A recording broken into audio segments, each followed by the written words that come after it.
bacon and cheese McGriddle. I hope it doesn't make me sick.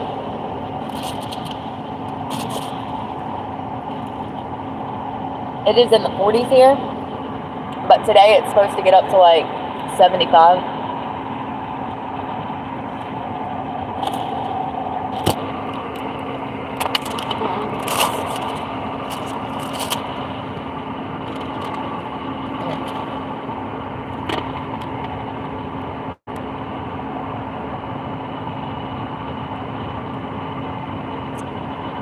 So I went out last night with my girlfriend.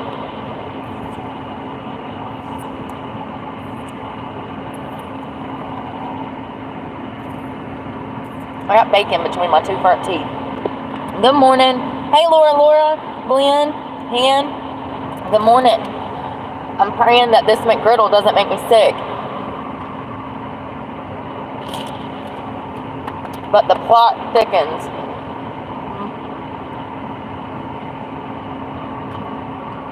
Okay.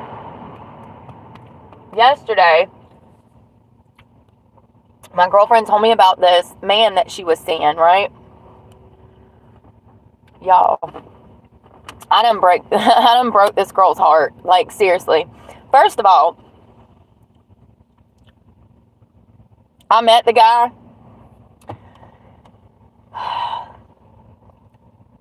My analysis of him was that he was a cokehead trying to cheat on his wife. I don't know how y'all don't see this shit.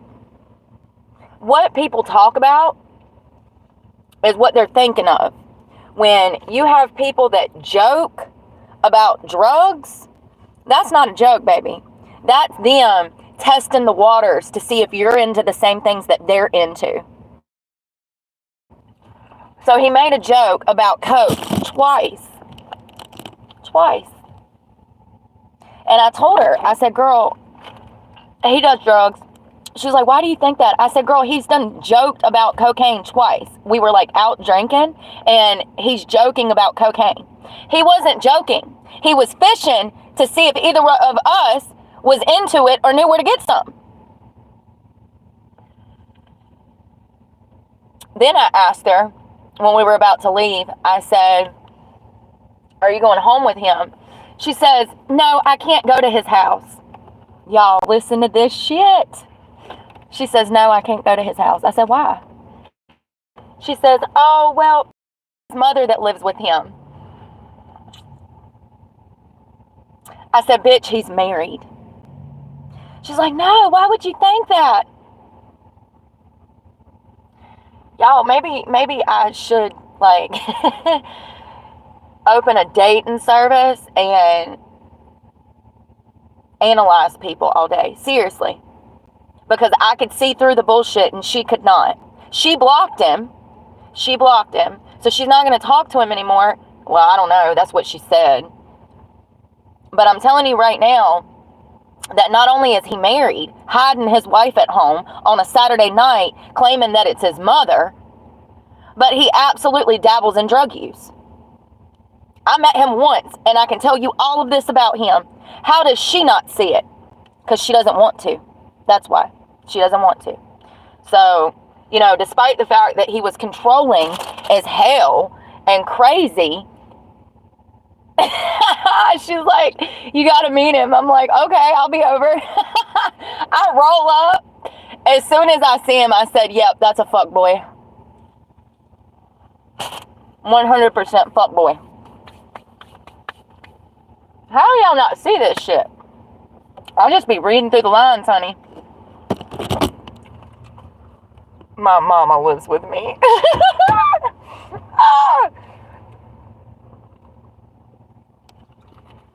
Another thing you have to think about is cultures. Their culture is to get married immediately. And something that he did tell her is that he's been in his house since 2005. That would have been around the time that he got married. He also wore a wedding band on the right hand. It's a wedding band. It's inscripted. The gold band is inscripted. It's a wedding band. And when I said this to her and pointed out that he had a tan on the left hand, She just glossed over that. You only see what you want to see. You know what I mean? And the fact that he kept joking about cocaine was very telling to me. Very telling. You don't joke about something like that unless you're into it. Plain and simple. We are in a bar of people and nobody else is talking about drugs. So, you know, and he spoke highly of it too. It wasn't like he was saying, oh, cocaine's the devil. No, he was speaking highly of it. I told her, I said, good morning, Kevin. I said, girl, he dabbles in cocaine use. I said, and he probably hides it from his wife. And he's trying to damn rope you into a relationship when he's married. I don't know if she believes me, but I know what I say is true. I know without a doubt. I know without a doubt. Because when 10 o'clock hit, his ass was running, actually 9 o'clock, his ass was running out the door home. He's got to go feed his mama, I'm sure. He's got to go home and feed his mom, you know? On a Saturday night at 9 o'clock. Y'all have got to do better. You've got to love yourself more and stop accepting these bullshit answers from people, women and men. Like, you need to be asking the tough questions. That is how you get to know someone, not jumping in bed with them and then later finding out that you're a homewrecker because you done got involved in somebody's marriage because their husband is a philanderer, you know? Like, absolutely not. Absolutely not.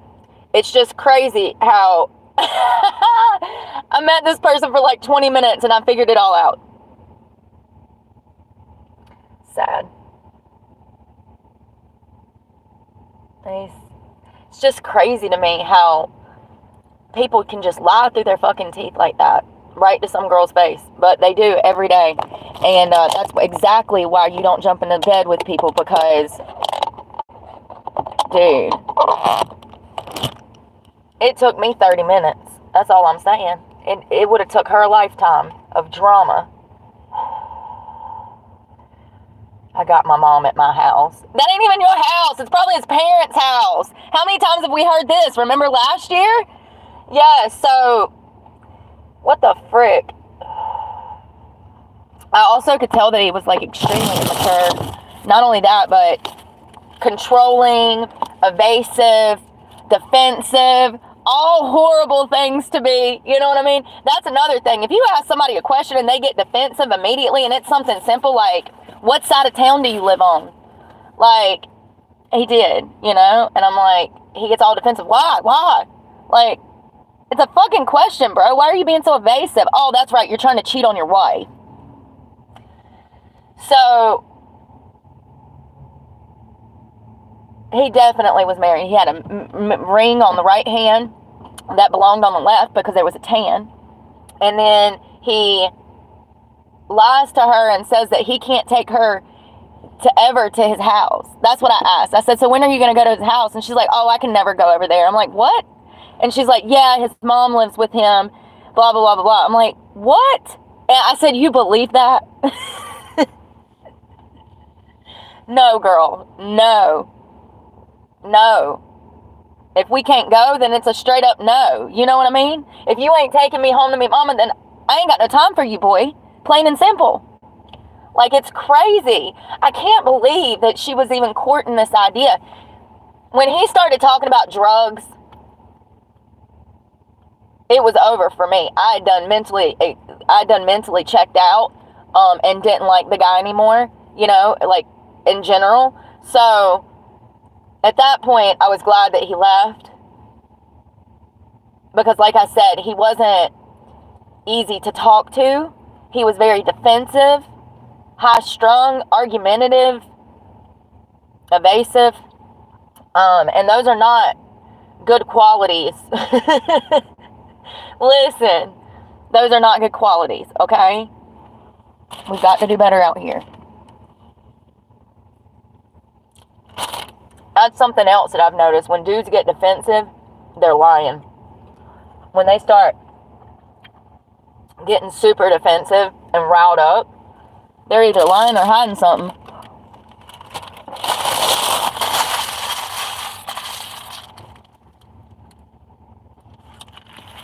And the defensiveness comes from low self-esteem as well, so pay attention to that. Low self-worth, how they view themselves. That's another thing. He's very insecure.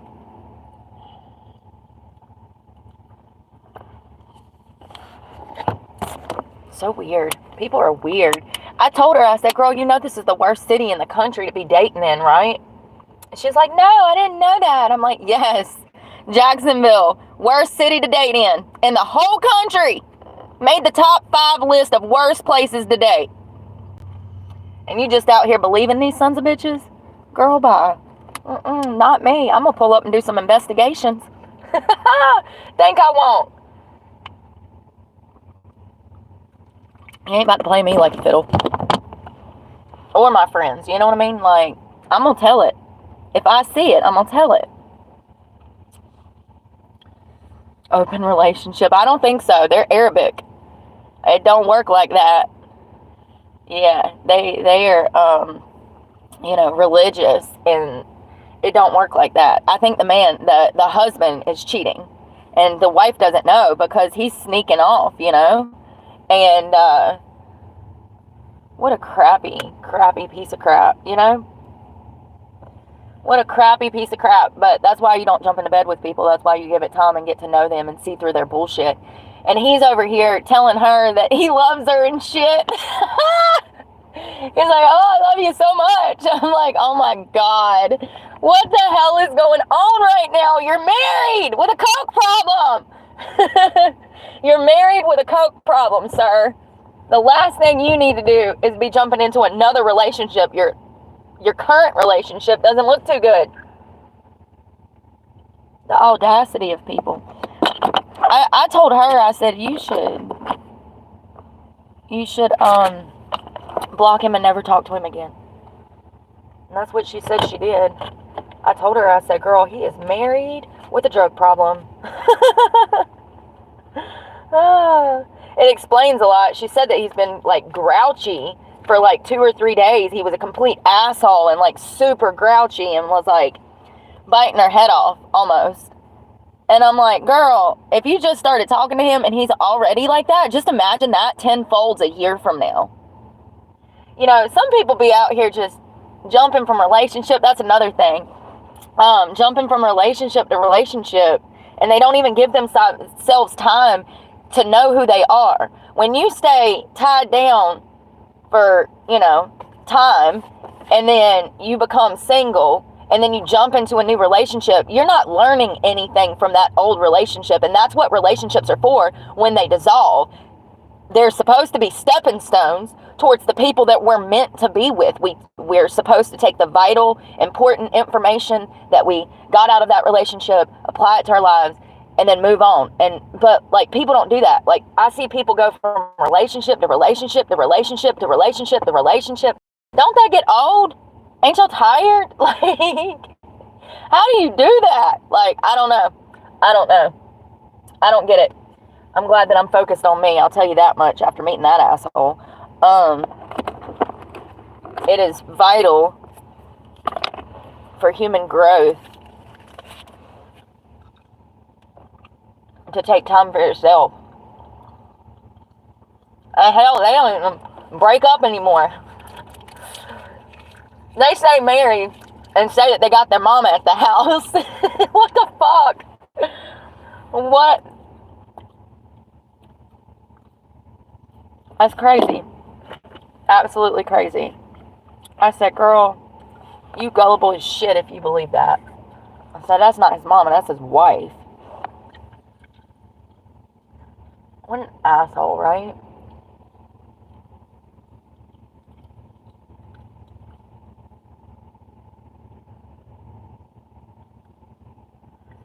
And then I run into this other dipshit that I talked to. Loser. My channel was open. The guy that filmed me when I got out of the shower like 1.5 years ago. Do y'all remember that? Fucking weirdo. Anyways, he was in there with his new little girlfriend. Once again, some of y'all just be jumping from relationship to relationship, bringing people down with your bullshit. Because that's what you're doing.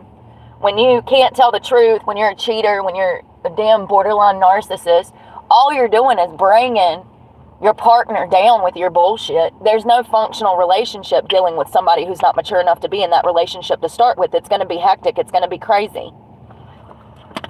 You are signing up to put up with somebody's bullshit when you can already assess that they're not mature enough, maybe not responsible enough to even be in that relationship. Why do you continue to get into the relationship with the dumbass? You already know he don't tell the truth. You know he don't you know he's got a wandering eye. You know he'll talk to anybody. You know what I mean? Like, you know these things. But people still stay with him. I guess they want somebody better than nobody, right? I guess. I don't fucking know. I ain't like that. I don't want nobody. Nobody. That's another thing. I noticed that he didn't have anything to talk about.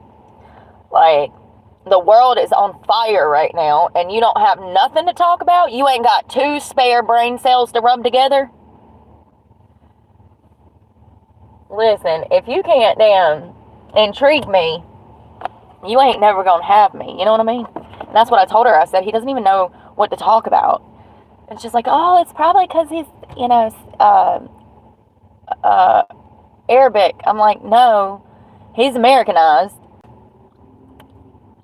He's just slow or something. I don't know. Like, he doesn't have anything going on upstairs. I don't know what she saw in him, but whatever. Whatever. What a loser.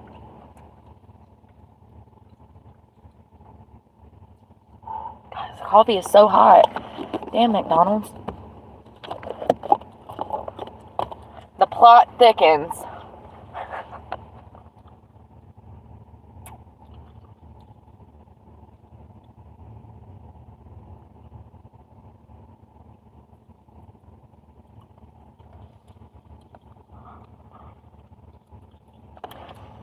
Guess how much this small coffee and that McGriddle with bacon and cheese was? $7. Why is that okay? Like, aren't they supposed to be bringing $5 they're supposed to be bringing a $5 meal deal to McDonald's? I mean, I usually don't eat it because it makes me sick, but that McGriddle did not, so thank God. But, $7 for a small coffee and a McGriddle? Call me crazy. I just think that's too much. Not sorry. It's like maybe $5 at the most. I mean, it's a black coffee. I didn't get a latte. I didn't get nothing with damn sugar in it. It's just a black coffee. What is that, like 99 cents? Like, come on, man. Like, and the McGriddles are usually like $2.50 some mornings. I mean, I haven't eaten one in like a while, but still. What the hell am I buying?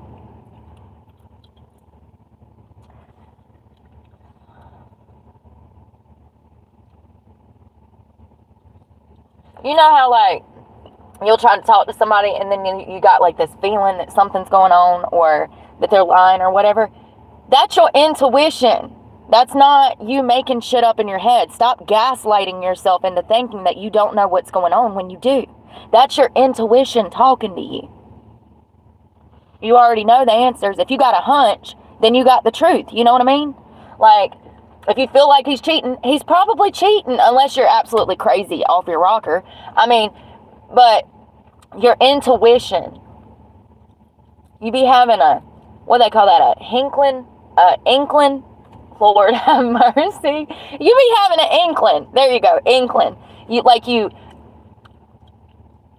have a feeling that something's going on. Maybe not cheating, but like that somebody's lying or trying to deceive you. That's your intuition, and you have to roll with that. She kept bringing up stuff and was like, oh, well, I felt like this. And I'm like, yes, that was your intuition. Why are you not listening, girl?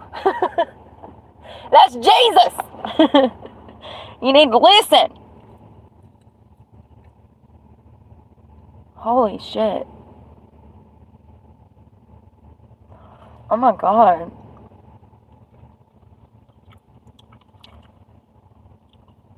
2 deputies killed, 1 critically injured in a horrific crash in Florida, South Boulevard, Palm Beach County. Were they on police cruisers? God dang, y'all, the footage,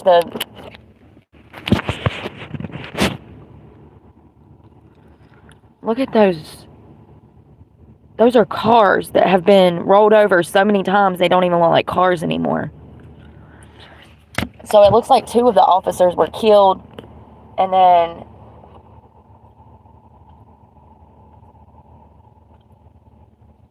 they were all on motorcycles.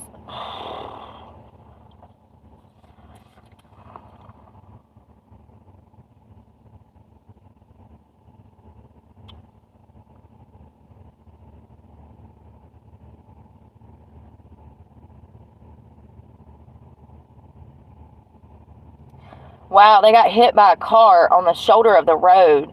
One of them was having a problem with the motorcycle, so 2 of them helped this 3rd officer guide the motorcycle off the road. And at some point, a woman driving eastbound in the center lane tried to pass the vehicle and overcompensated, striking all 3 officers. All 3 went airborne in different directions.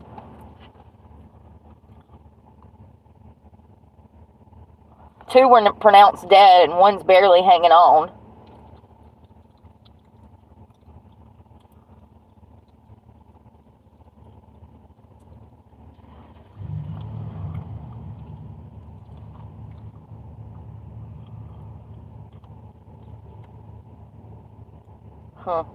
So the woman wasn't arrested. She wasn't drunk or anything. She's just an idiot. And, looks like one of them might live, but 2 of them died. Them damn motorcycles, I be telling y'all. I be telling you. I saw this other article this morning where this guy was charged with a hate crime because over a pizza, y'all. He brought a gun to a pizza parlor, okay? Losing his shit, saying that he was going to kill all of these people. It was 8 different employees. They charged him with a hate crime here in Florida, and they're going to lock his ass up for 30 years over it. They don't play. I love that. I love that. You know why? You know why? Because they don't mess with people who are not criminals. Never had a problem here. Ever. Ever. They have real criminals to apprehend down here. You know, it's Florida. People are crazy. It's always Florida man, Florida woman. They don't mess with reformed ex-cons. Clayton woman guilty after $1 million in cocaine deals. Laundering cash for the Mexican cartel. Raleigh! This is out of Raleigh, North Carolina. A Clayton woman has pled guilty to her role in trafficking drugs, laundering money for the Mexican drug cartel operating in North and South Carolinas. Orlia Rodriguez Flores, 40. She admitted that she gave more than $1 million to truck drivers for drug deliveries and that she took cash drug profits to runners for a money laundering network.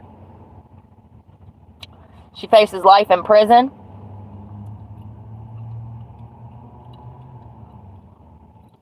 She worked for the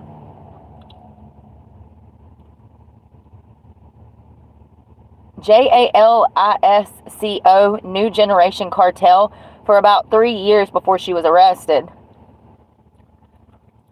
She explains that she meets drivers of 18-wheeler trucks on 5 or 6 occasions to pick up cocaine from Mexico. Each shipment contained approximately 10 kilos, and she was selling the cocaine for $22,000 per kilogram. What a dumbass.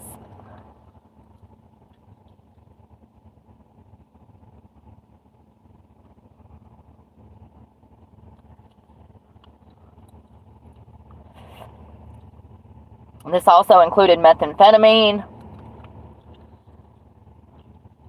So in the money laundering scheme, Flores gave drug proceeds to runners for Asian money laundering networks that were sent to the source of the drugs in Mexico. Girl, it was nice knowing you.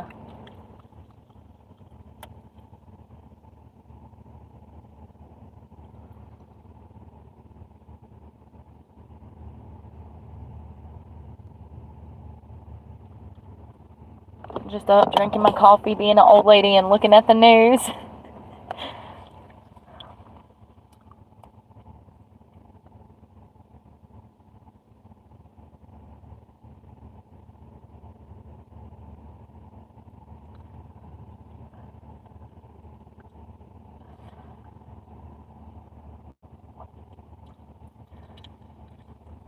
Into the thick of it. I was singing that last night.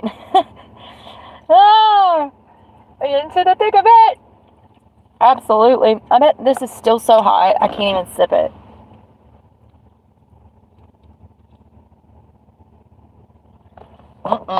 Rapper Meek Mill expresses hope for Diddy's innocence.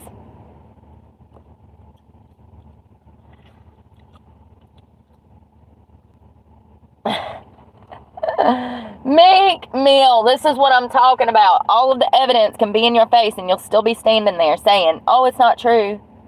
Listen, Meek Mill is hoping that the sex crime accusations against Diddy are false.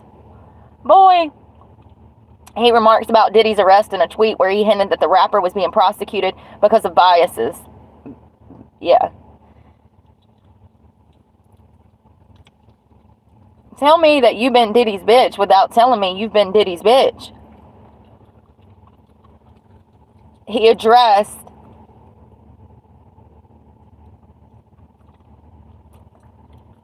Diddy's detention, claiming that the allegations behind his arrest were stories.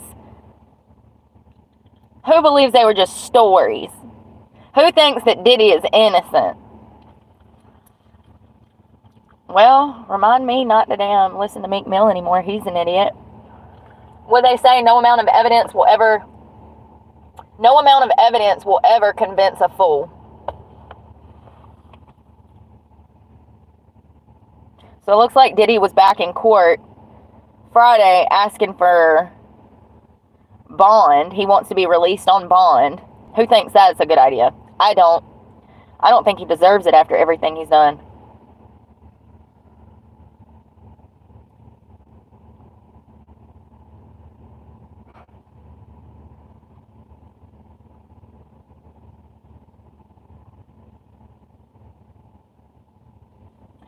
So it says a decision on whether or not he will be allowed a release on bail is expected next week. I don't think it's a smart idea, but what do I know? So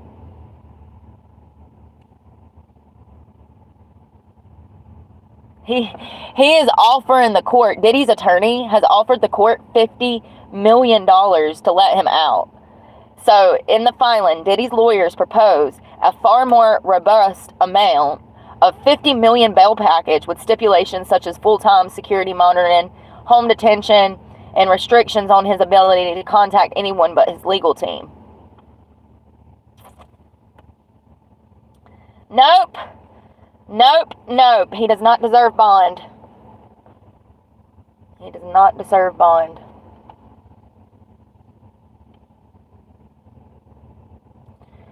So, do y'all remember, hold on, I need to find. So, the father of the Georgia school shooter pled not guilty on charges. Hold on. It was Colt Gray and Colton Gray. I don't remember the case. God dang it, Brooke. Which one was he? It was a school shooter. Is he the one that I think the parents were charged. We've talked about it, and I said we were going to see what happens to the parents, because they were charged in connection with their son doing a school shooting. Why is this not working? I don't understand why. I don't understand.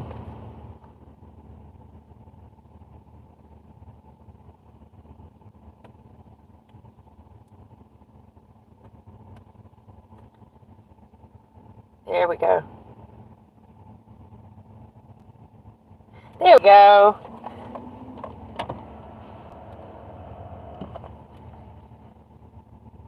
Well, maybe. I can't remember, y'all. Is it connected? Okay. Colton.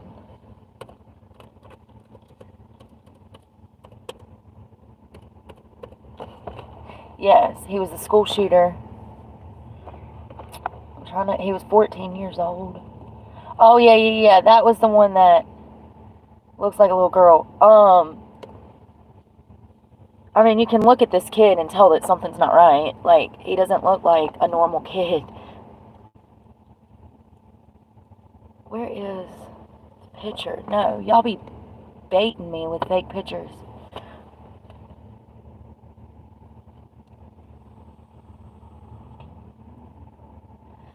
So,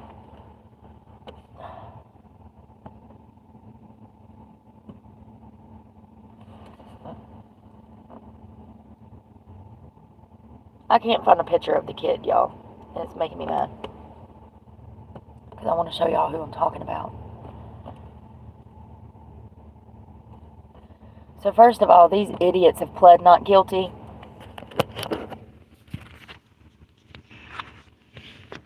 Y'all remember this school shooter? Okay. Clearly something is not right. Okay. It's just crazy. His father, and his mother, I don't remember the story. Hold on.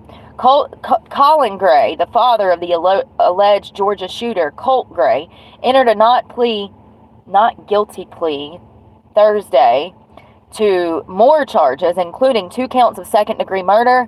Wow. Whoa. Whoa.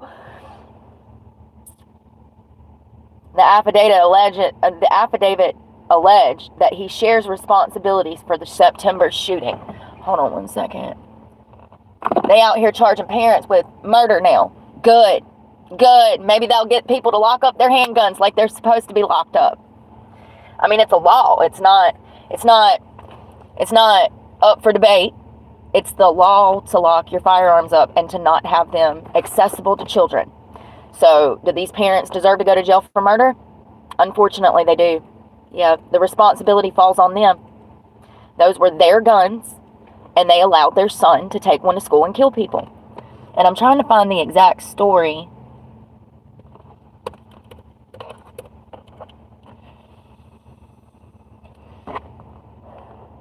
And I'm actually, that's Georgia.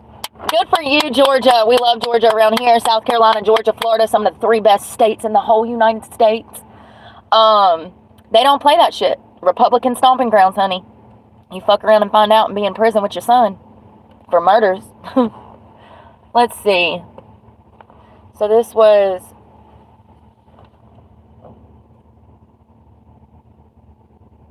So it looks like Colt Gray, the 14-year-old boy, this was at Appalachia High School.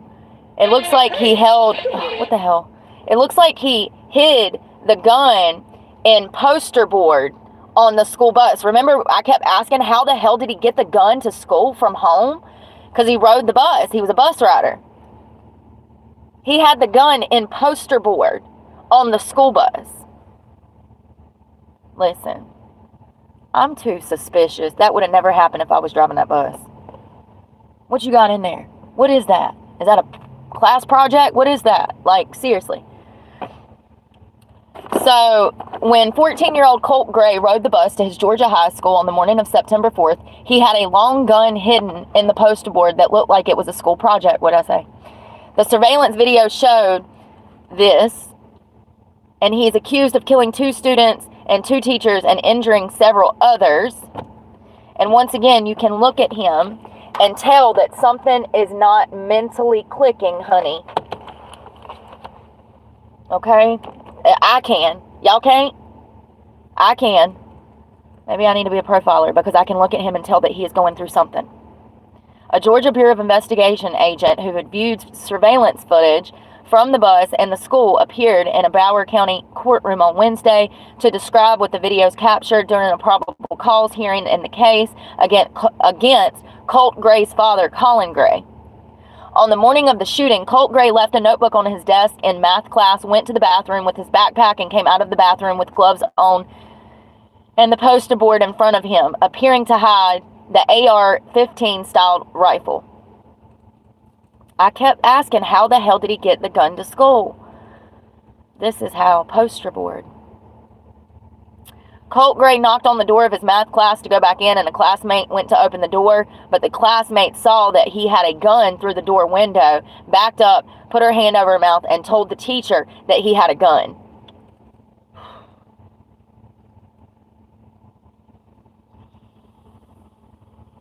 The teacher went to the window to look for herself.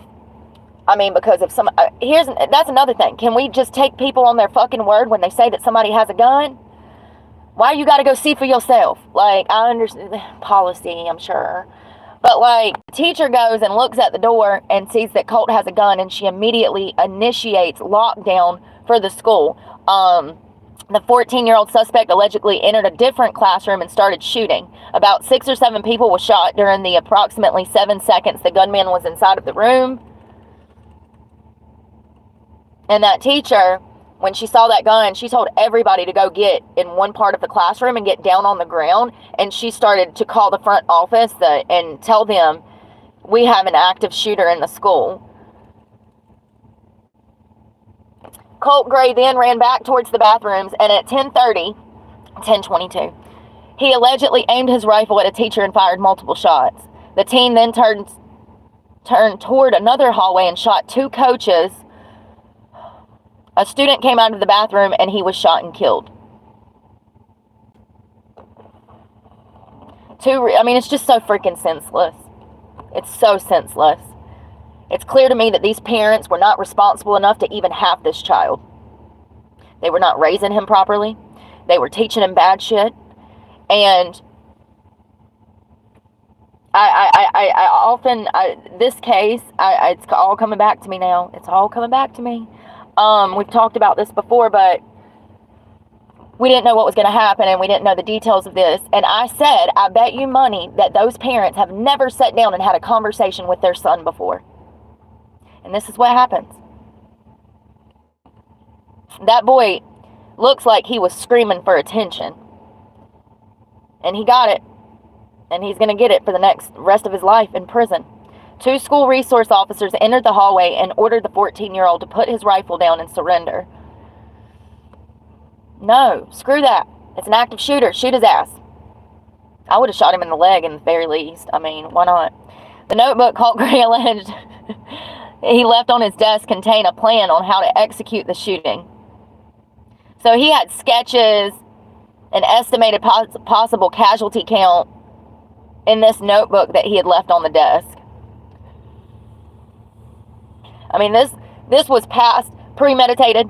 Do you know how much premeditation you have to do to take a long rifle gun to school, fold it up in poster board, put on tactical gloves, and come out of a bathroom shooting? Like, he needs to be in prison for the rest of his life. Colt Gray was arrested on murder charges, while Colin Gray was charged with 4 counts of involuntary manslaughter, 2 counts of second-degree murder, and 8 counts of cruelty to children. What? Hold on. So the GBI is saying that he allowed his son to possess the weapon used in the school shooting, and that's why he's being charged. Absolutely. It's a long rifle. How did you not notice that that was missing? Like,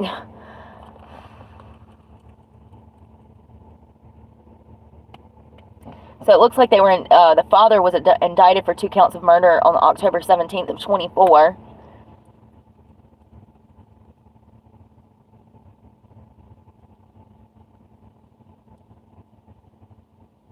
And they both pled not guilty.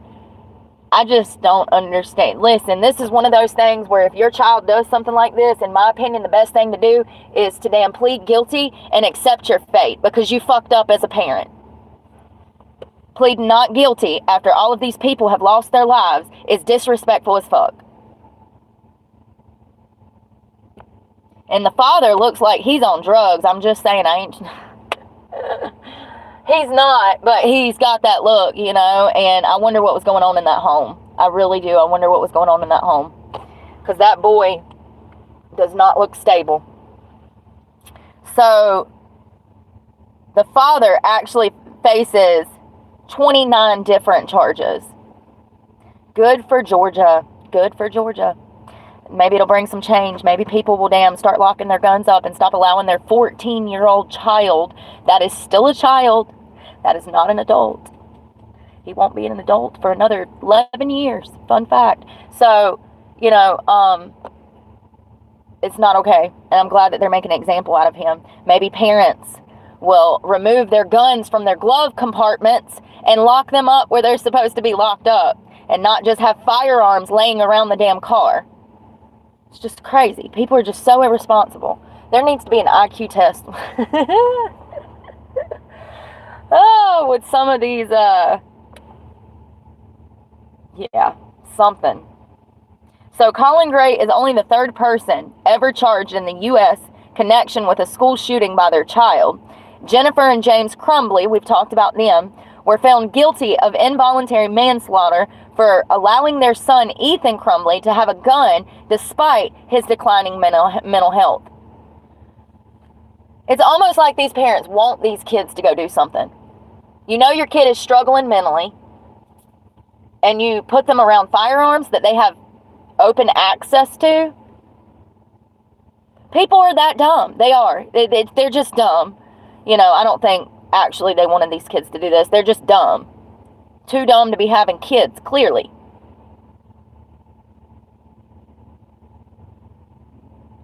So Ethan Crumbly was convicted of killing 4 classmates at the Oxford High School in Michigan and sentenced to life in prison without parole last year. Why are we doing that?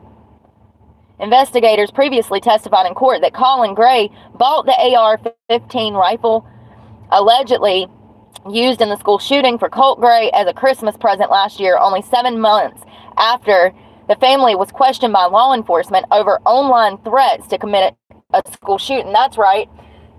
The FBI had already been to this father and son's house because the son was on video games making threatening comments about shooting up a school, and the FBI interviewed the father and the son 7 months prior before this school shooting. I'm telling you right now, if I would have been that FBI investigator, this shooting would have never happened. We would have charged him with something just to, I mean, there's so many things. Communicating threats, which is a misdemeanor. It wouldn't have stuck on his record. He could have got a prayer for judgment, but it would have put the fear in God of him to not commit something like this. Locking him up for communicating threats, the FBI should have done that, and maybe the shooting wouldn't have happened. That's what I'm saying. He should have been charged with something when he was interviewed by the cops. The FBI, they should have charged him then and not wait for him to actually commit a school shooting. It's just crazy how this unfolded because the FBI were just at his house 7 months prior. It's the worst coffee ever.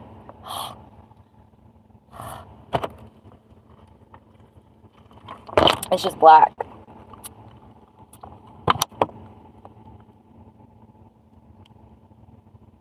So earlier this month, prosecutors issued subpoenas to 3 local shooting ranges for information about the Grays, of the use of their facilities.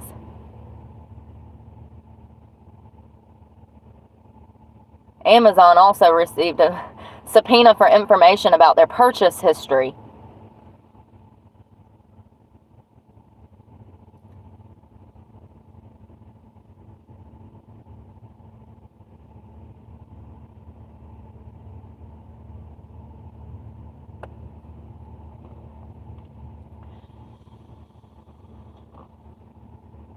So they're praising the officers that got this kid to put down the gun. The fast response of Boyd and fellow deputy Brandon King stood in contrast to the deadly elementary school shooting in Uvalde, Texas in 2022, when more than 300 officers responded to the scene but waited for over an hour to confront the shooter.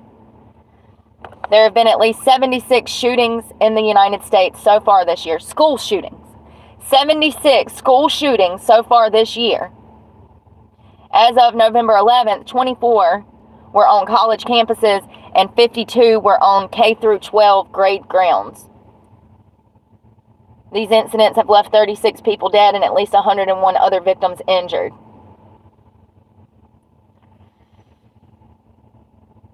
Why does that shit only happen here? Why ain't other countries shooting up their schools? I'll tell you why. Because in other countries,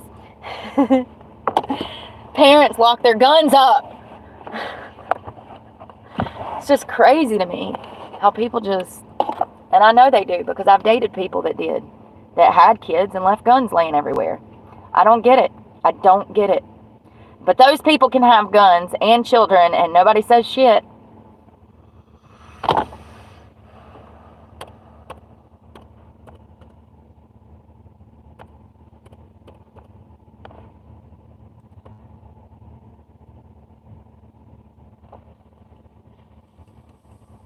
And the parents of Ethan Crumbley got 10 years. Looks like back in April, Jennifer and James Crumbley, the Michigan school shooter's parents, sentenced to 10 years in prison for not stopping a runaway train. Their son, he was mentally disturbed and they knew that, and they still allowed him to get firearms. So they were the first parents convicted in the U.S. for a mass school shooting. Sentenced to 10 years in prison. And the judge said that they missed an opportunity that could have prevented their son from possessing a gun and killing 4 students in 2021. These convictions are not about poor parenting. These convictions confirm repeated acts or lacks of acts that could have halted an oncoming runaway train. He's talking about, and I think that this is about poor parenting, Judge. This is exactly what this is about. It's poor parenting to buy your mentally disturbed son firearms. Very poor parenting.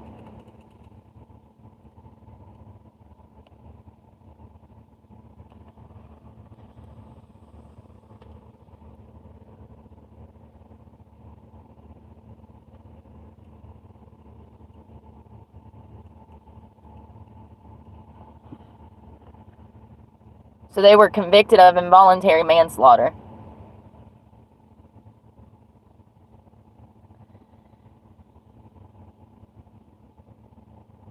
Wow. One of the fathers of a victim that was shot, a shooting victim, one of the fathers said in court to the parents of Ethan that the blood of their children was on their hands.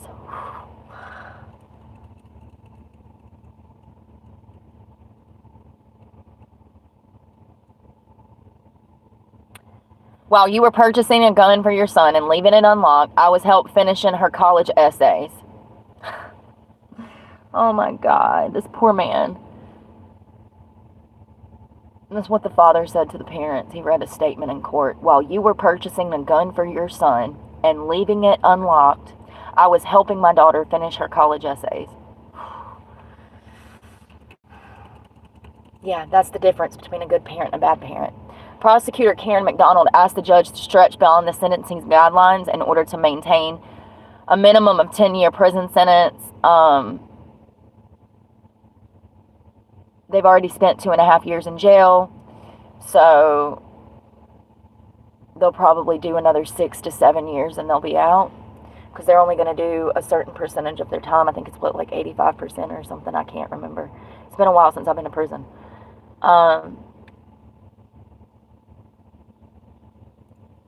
They don't look remorseful. They don't look guilty. They look like they feel sorry from themselves, which, once again, can we not learn something from these things? Like, we're supposed to continuously learn from our mistakes, and I just think that it's very out of touch for the parents to swear that they're innocent when they are actually solely responsible for this, and their son. But you get what I'm saying. Like, they gave him access to a gun.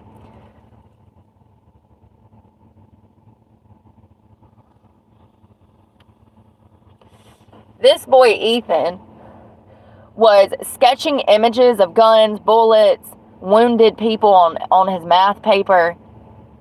And he wrote a phrase. It says, these thoughts won't stop. Help me. Blood everywhere. My life is useless. Nobody thought, after reading that, not a teacher, not a counselor, y'all didn't think to send his ass to a guidance counselor? What are we doing out here? If I would have read that, oh, you're coming with me. We're going to the guidance counselor right now. I don't understand. So he had also told a counselor that he was sad. A grandmother had died and his only friend suddenly had moved away.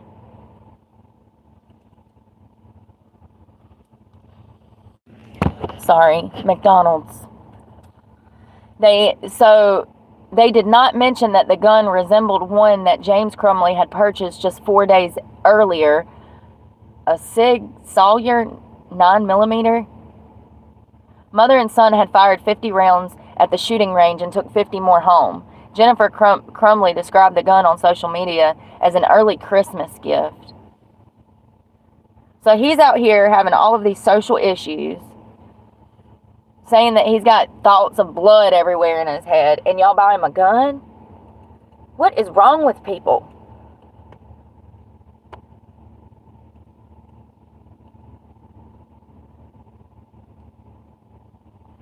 So school staff did not demand that the teen go home during the meeting, but was surprised when the Crumleys did not volunteer it. Instead, they left with a list of mental health providers and said they were returning to work. Later that day, their son pulled out a handgun from his book bag and began shooting.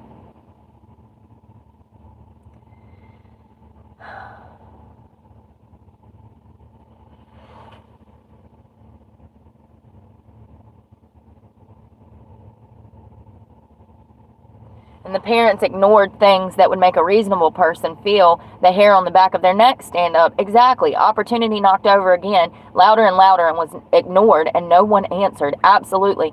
Jennifer Crumley is out here taking her son to the shooting range when he's got thoughts of killing people in his head.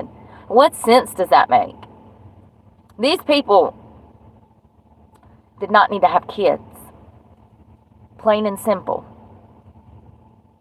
They're not responsible enough to even take responsibility for their actions.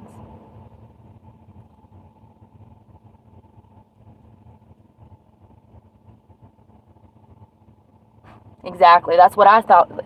The prosecutor said the remorse that they were showing has nothing to do with taking accountability for their actions. I'm sure they're just sad people who lost, I'm sure they were sad people lost their lives. I'm sure they're sad that their son is in jail.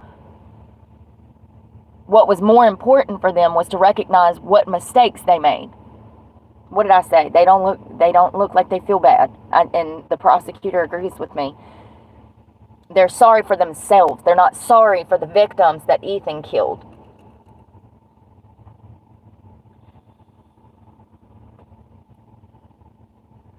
And a judge will later decide whether the Crumbleys will be allowed to have contact with their son while all three are in separate prisons. How about no? How about this boy does not need to be talking to these people no more? I understand it's his family, but clearly his family is not responsible enough to have children. So I don't think it's a good idea for three convicted murderers to be communicating with each other. Sorry, not sorry. They've already polluted the poor boy, ruined his life, and he's killed people because of their poor parenting. It absolutely falls back on the parents. Absolutely. Absolutely. Absolutely. You are the one that bought the firearm. You are the one that controls the firearm. You are the adult in the home. It is your responsibility to raise your child good enough to where he's not out here shooting up schools. It's not hard. I mean, it's not rocket science either. Like, it's crazy that, I think the craziest part is the lack of remorse that they show for the victims.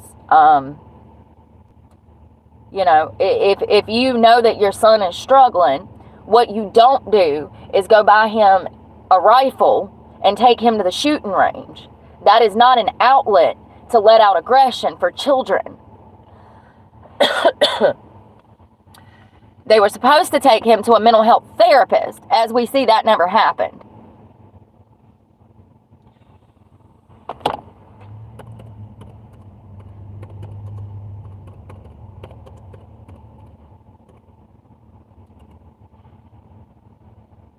Oh my God, y'all.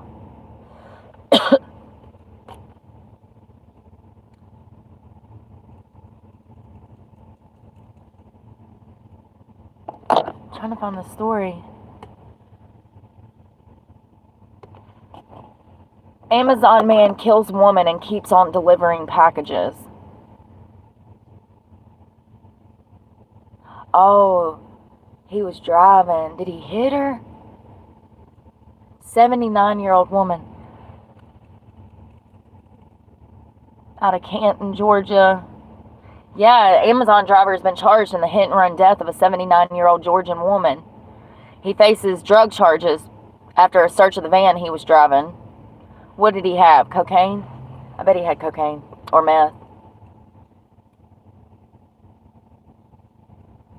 So this woman was just found dead on the road, mowed over.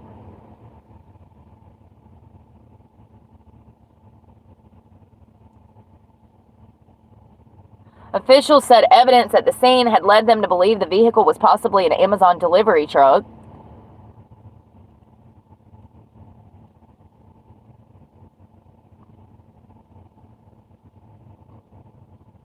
They found the truck with damage that matched evidence at the scene. 24-year-old London Best. First of all,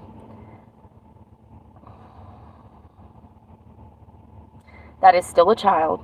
That is very young, in my opinion. Why are we handing the keys? I just think that that's a little too young to be, I don't know. Call me crazy. I just think it's too young to be working for Amazon. That's a high-stress job. You don't get done until all of your deliveries are completed. And, you know, these drivers out here on the road, going back to drivers, they're not teaching them to drive anymore, honey. And you've got this big-ass Amazon van with this 24-year-old youngin' in it. And he done mowed some old lady over. I wonder what the drugs was. Oh, it was THC wax. Y'all really gonna lock... That pisses me off. It just gets on my nerves when they arrest people for marijuana. So it looks like narcotics. This led to charges of possession of marijuana, less than 1 ounce, possession of a Schedule 1 narcotic, THC wax, and possession of drug-related objects. So that was probably a bowl or a smoking utensil or whatever. He was given a $75,000 bond.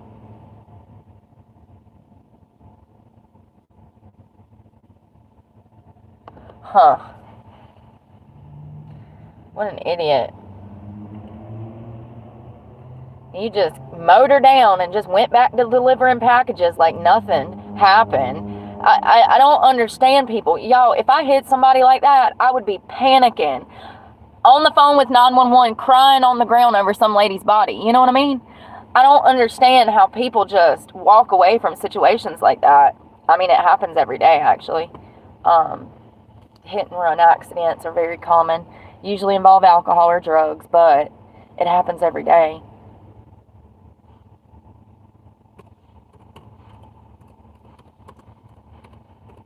And I saw another one on here.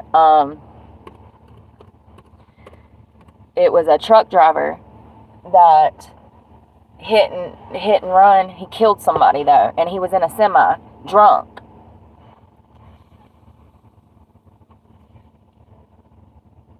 Florida man's charges. Florida man's U.S. charges upgraded for killing his estranged wife in Spain. Oh my God, she was so pretty. What? Y'all, this woman is gorgeous. Oh my God.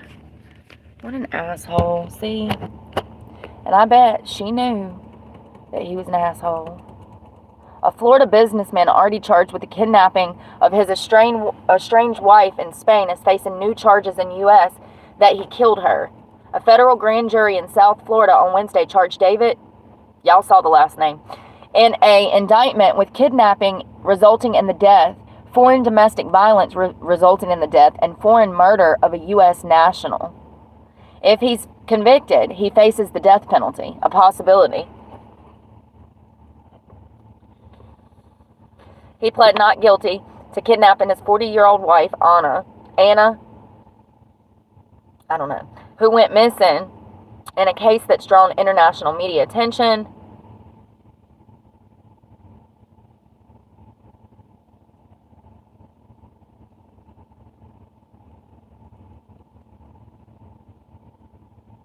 So it looks like she disappeared from her apartment in Madrid on February 2nd, 5 weeks after she had moved there. Her body still hasn't been found.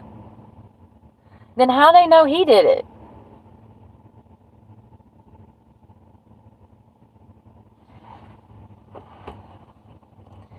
Listen, this is that shit I don't like. Y'all just locking people up with no evidence.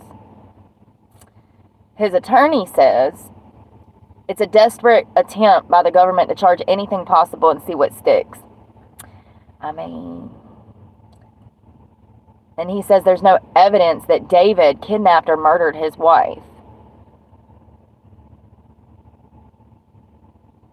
Prosecutors, though, say that they have strong evidence that David was the man in the helmet. They say he flew to Turkey from Miami 6 days before Anna's disappearance, then immediately traveled to his native Serbia, where he rented an automobile. On February 2nd, security footage followed him 1,600 miles from Serbia. Followed him from Serbia to Madrid hardware store using cash to buy duct tape and the same brand of spray paint. Okay, he did it. And the man in the motorcycle helmet they think that he was disguising himself in a motorcycle helmet.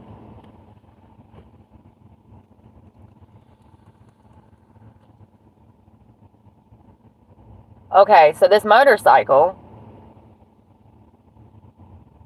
was returned to the agency 5 weeks later. It had been driven 4,800 miles. Oh, and it was a car. Then why did he have on a freaking motorcycle helmet? I am so confused!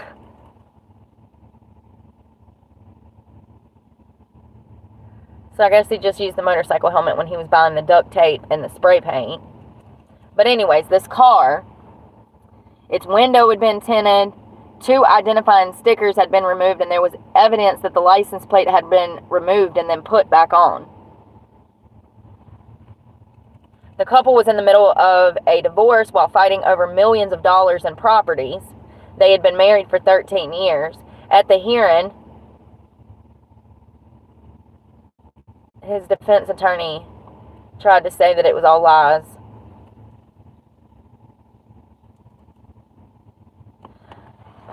I mean, but how do y'all know it was him in the motorcycle helmet? Well, he did fly there, Brooke. They have proof of his flights.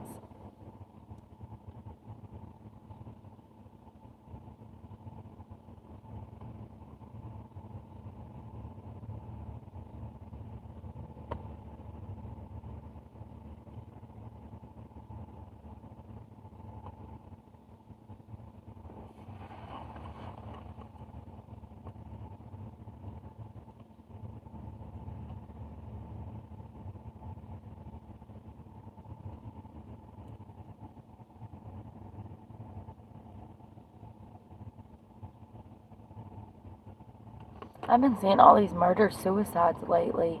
What is going on out here? Well, you know, people are poorer than ever, so that makes violence worse. When people get poor, they get desperate and they get crazy.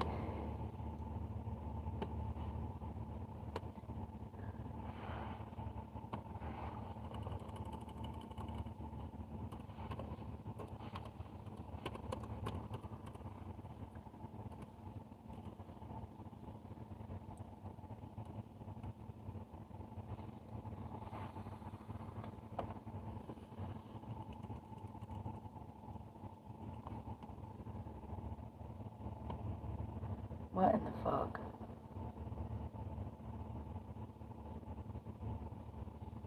I'll be telling y'all these people are crazy. So, there was a girl that was almost kidnapped at a gas station by a 33-year-old man, Jeremy Christmy. He's facing charges of kidnapping, lewd and lascivious behavior, battery, and more. This is out of St. Lucie County. The St. Lucie County Sheriff said that a man who's believed to be homeless tried to kidnap and sexually assault an underage girl at a gas station near Port St. Lucie on Monday night. Jerry Chrismy, 33, is facing charges of lewd and lascivious behavior on a victim 12 to 16 years of age, battery, and cruelty towards a child. Look at this guy.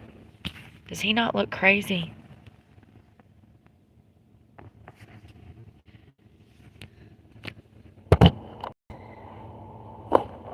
Something's going on there. Screams mental health problems, the eyes. So this guy goes up to a teenage girl outside of a gas station, wraps his arms around her from behind, and then tried to pull her behind the building while making graphic comments about the size of his private areas.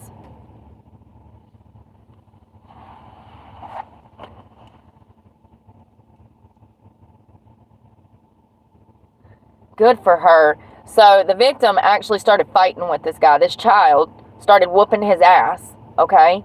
And she fought her way free, ran into the gas station, and notified law enforcement. Good for her.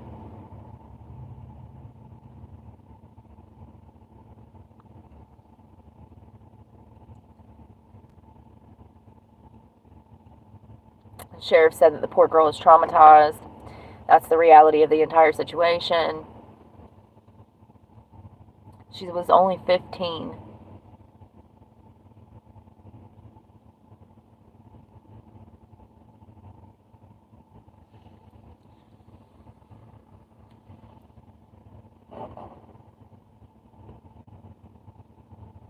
Oh, wow. So it looks like that there was a witness to part of this. The witness says that she heard him talking about his genitals to this young girl. She watched him grab the girl, bring her behind the building, and then minutes later, she saw the girl come screaming, running out, screaming, and she says, "What happened? What happened to you?" And the woman says that she was scared because the girl was so red, she kept on crying.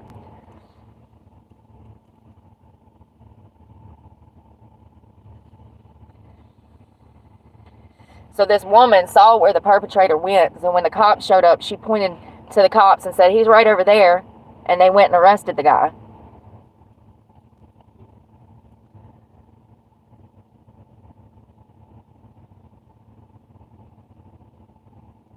Oh, he's a Haitian national. He's a Haitian immigrant. No. No way.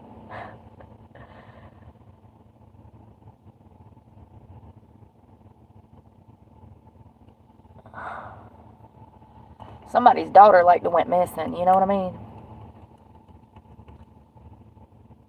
So the sheriff said that he has no doubt that his intentions were to sexually assault the young victim, and that he's been charged as such. Wow. Broad daylight, gas station, young girl walking by herself. Broad daylight, with tons of witnesses around.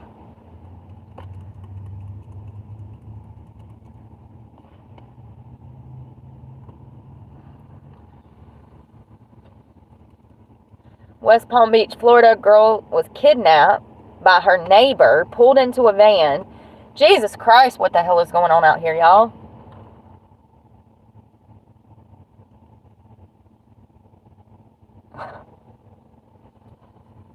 A man is accused of kidnapping his 11-year-old neighbor and SAing her in a parked van outside of her home in Lake Worth Beach. This is out of West Palm Beach. Deputies say the man stopped the assault only after the child's mother appeared beside the van and hit it with her hand. demanding to know what was going on inside. Y'all, listen. I don't know how some of y'all parents be holding it together. Because I'm telling you, I would have been in that driveway busting every single window out of his damn van. Do you hear me? I don't know how y'all hold it together. I don't. I'd lose my mind. I'd go absolutely insane on somebody. Investigators say Marvin Perez Lopez, I wonder where he's from, 20, fled from the vehicle. The child exited after him, her legs bloodied and bare. Her mother brought the girl inside and bagged her clothes before walking back out to confront Lopez. Girl, confront him. Confront him. We about to go murder this son of a bitch. What are you talking about? Confront him. Girl. Confront him. Run him over with my damn truck. Maybe. But we ain't damn conversing with nobody. We going to whoop ass. Okay, Mama Bear? Lopez told the mother that he was sorry for what he had done and asked her to forgive him. She declined and called the police instead. I mean, did he really think the child, who was a 6th grader and enjoys math and art classes, saying that she said she was playing outside between 8 and 9 p.m. on Thursday. First of all, why are we letting our kids play outside when it's dark? It's dark. It's time to come in. When the porch light comes on, you come in. That's how it works. We don't let our kids, our 11-year-olds, our babies, run in the street at 9 o'clock at night when it's dark. Oh, my God. I mean, I really, do I need to start giving parental classes? Do I need to start a whole series of parenting classes? Maybe. 'Cause it sounds like it. Maybe if the child wasn't in the street at 8 o'clock at night, she wouldn't have been kidnapped. This 20-year-old sick pervert seized his opportunity in the cover of night.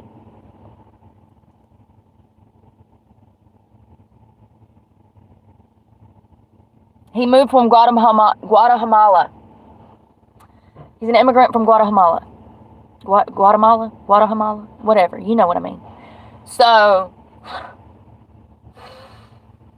listen, not all immigrants behave this way, but unfortunately, because of our border policies, the ones that have come here in the past 4 years, not all of them are safe.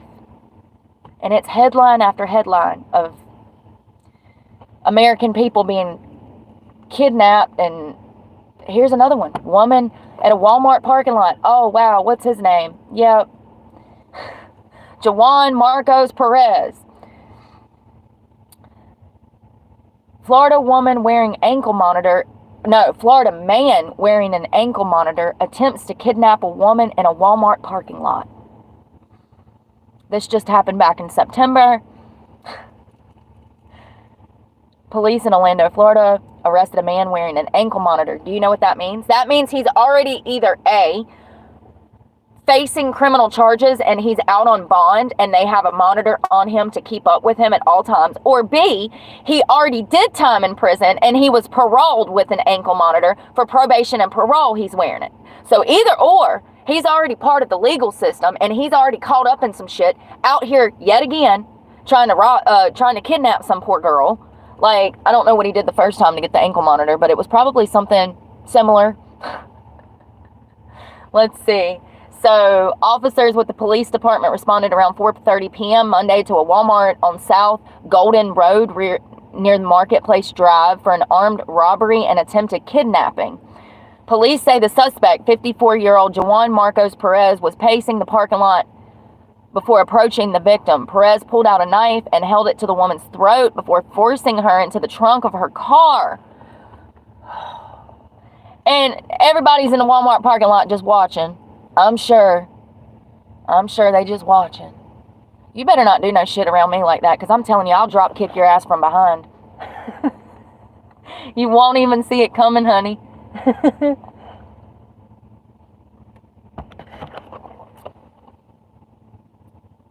He told the victim, who was trying to fight back, she was trying to resist getting in her trunk, because she knew once she got in her trunk, it was over for her. He says, if you keep this up, I'll slice your throat.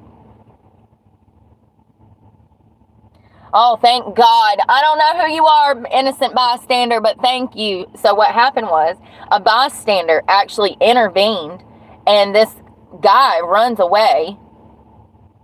The witness later told cops that she saw, good for you, girlfriend, good for you. So there's at least two of us out here. She told the cops that she saw the victim's legs flailing out of the trunk and Perez trying to push her in there.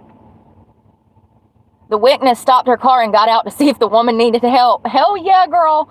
Me too. That's when Perez reportedly ran off. So it didn't take much to get his bitch ass to run. He couldn't take on two women. He's only strong enough to take on one woman at a time. What a bitch. Oh my God, what did I tell you? What did I tell you? Cops identified Perez as soon as possible as the possible suspect.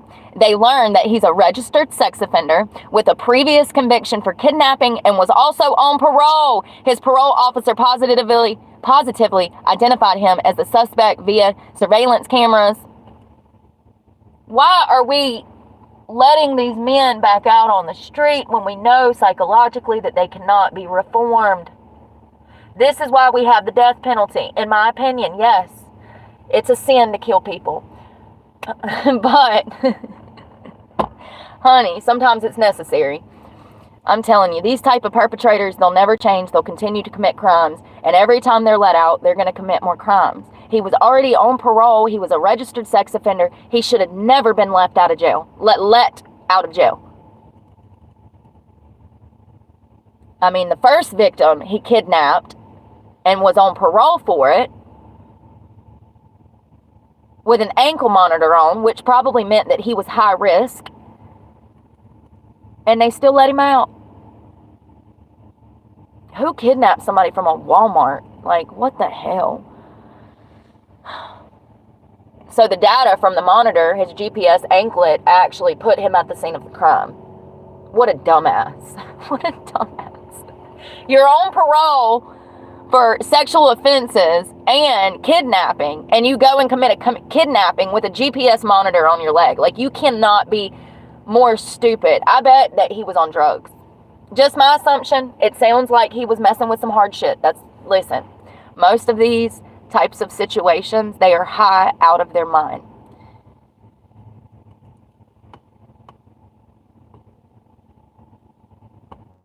What percentage of crimes, sexual assaults are committed while the perpetrator is high? It was a huge number. I read somewhere 50 to 60% of sexual assaults involve a perpetrator who is intoxicated.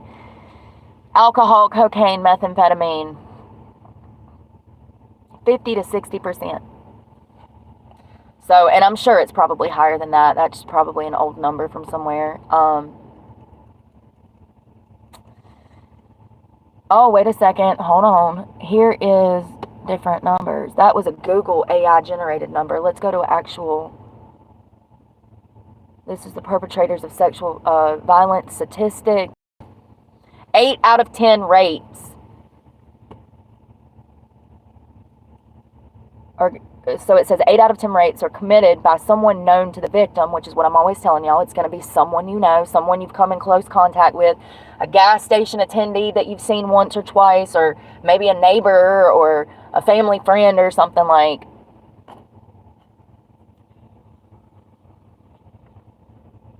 So it says 39% are committed by an acquaintance, 33% are committed by current or former spouses, boyfriends or girlfriends, 6% are committed by more than one person or the victim cannot remember, 19.5% are committed by strangers.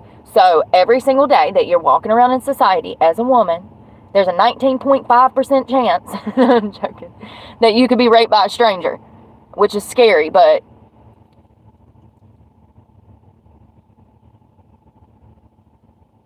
the majority of children and teen victims know the perpetrators. See, that's the difference, I guess. Of sexual abuse cases reported to law enforcement, 93% of juvenile victims knew the perpetrator. 59% were acquaintances, 34% were family members, and 7% were strangers to them. How sad.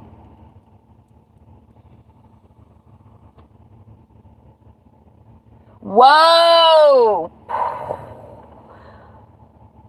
Victims of sexual violence who are incarcerated are more likely to be assaulted by jail or prison staff. What have I been telling you guys?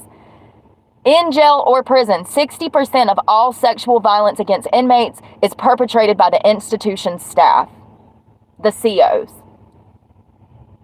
I told y'all, their damn minds they've got brain rot.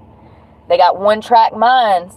When guards are talking about sex in front of me, 2 men guards propositioning me for sex in the Eden jail. I told y'all, freaking sickos. I ought to damn sue the shit out of them. I wish I had the money. Because that falls under PREA. They violated my rights. Talking about sex in front of me and talking about me in a graphic nature, describing me. I love country girls with them thick accent and thick thighs. I could sue the shit out of them for that. That's sexual harassment. There's a law called PREA. And it pretty much states that officers and inmates cannot fornicate, have sex, have any kind of relationships. And because those officers talked about sex in front of me and were propositioning me for sex, I could absolutely sue the Rockingham County Jail if I had money. That's the sad part. To know that your rights are violated. Know that you can't do nothing about it. But reading this just blows my top off, seriously. Because I knew that there was some shit going down in these jails. I told y'all, I personally firsthand experienced it. I heard a guard say, "Oh God, I'm glad that woman's in here and not on the streets because we'd all be under investigation." There was an inmate that was highly intelligent, y'all. Her name was Toya. Brilliant woman. She should have been a legal assistant or a damn full-fledged attorney. One or the other. And she was in jail. I don't remember what for. But I was talking to an officer about how smart Toya was. I said, that girl is so smart. We end the conversation and I walk away. And my bunkmate, Brittany, walks up to the same guard and they're talking about the girl. And the officer says to the other inmate, "Well, good thing Toya's in here because if she wasn't, the entire jail would be under investigation." For what? Do tell more. What would y'all be under investigation for? Please do enlighten me.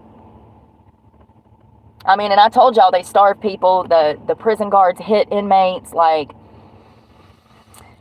it was intense, man. It was the worst jail I've ever been in. That's for damn sure.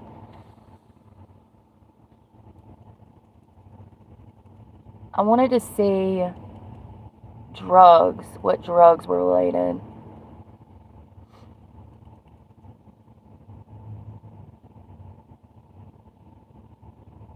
And listen to this, only 11% of rape and sexual assault incidents, only 11% of these creeps use weapons. So knowing that only 11%, 6% used a gun, 4% used a knife, and 1% used another weapon. Knowing that most perpetrators are not going to be coming at you with a knife is in your advantage, honey. Because if you got a weapon, then at least one of you do, you know? That's why I say always carry, always stay strapped with something. I don't care if you're running to the mailbox. I don't care if you're taking the trash bins to the end of the road. You need to have something on you. It's just the world that we live in now, unfortunately. And knowing that only 10% of these sexual assault incidents, that they only carry a weapon, if you have something on you, then you have a greater chance of survival, honey. That's all I'm saying. All I'm saying.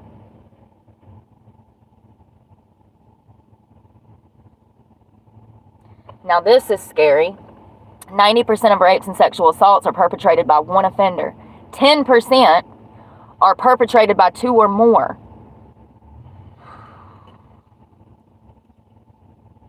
I was looking for statistics on drugs and numbers. How many...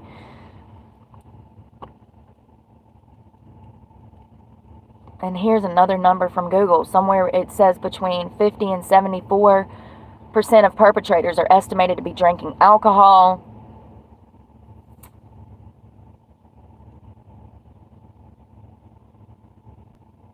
Yes, here it is. Alcohol is also a factor in other violent crimes, with an estimated 63% of violent crimes worldwide involving alcohol. I'm telling y'all, that shit's the devil.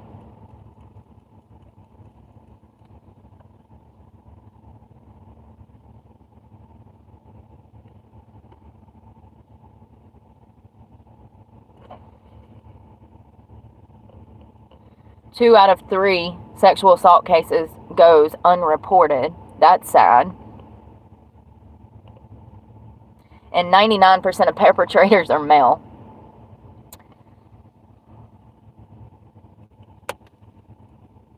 I was looking.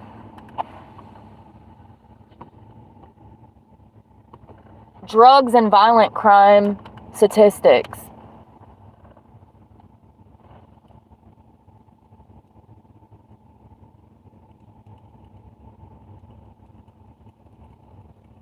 Okay, here we go. The Bureau of Justice Statistics. And this is from freaking 4 years ago. Is that the last time we did a damn study? Do I need to do a study too? I need to damn teach parents how to parent and damn do damn observational studies on damn criminals that are committing crimes? Like, seriously, why do we not have updated numbers?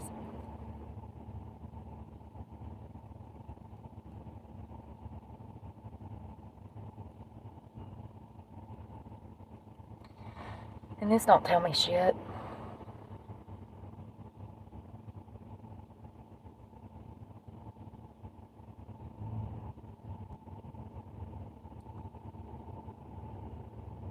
Okay, according to the National Crime Victimization Survey, in 2007, there were 5.2 million violent victimizations of residents aged 12 or older. Jesus. Victims of violence were asked to describe whether they perceived the offender to have been drinking or using drugs. Almost 30% of the victims reported that they thought that the offender was using drugs or alcohol. But why are we not asking the offender? Why are we asking the victim and re-traumatizing them? Kids too, 12 and older.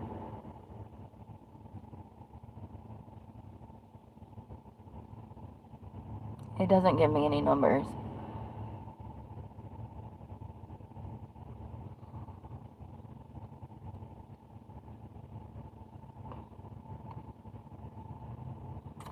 I read something somewhere.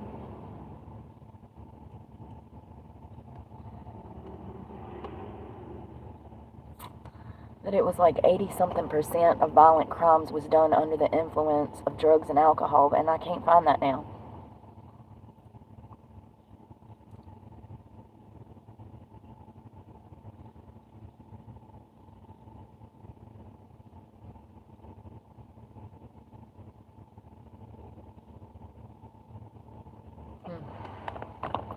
Well, 50 to 60% is too much for me already, you know what I mean? Like, it's just crazy. Ouch, my butt.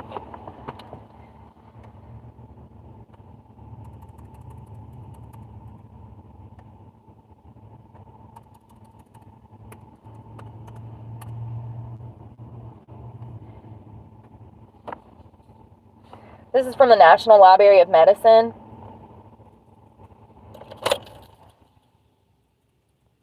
It's on methamphetamine use and violent behavior. This study describes the extent to which methamphetamine users perceive that their methamphetamine use has resulted in violent behavior, and describes the level of self-reported prevalence of specific violent criminal behaviors, introspective of methamphetamine use.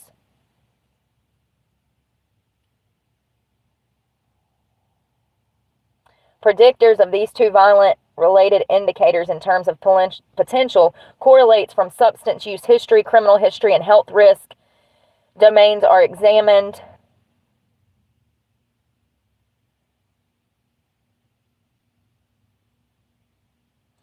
A whopping 56% perceived that their methamphetamine use resulted in violent behaviors. Another 59% reported specific violent criminal behaviors.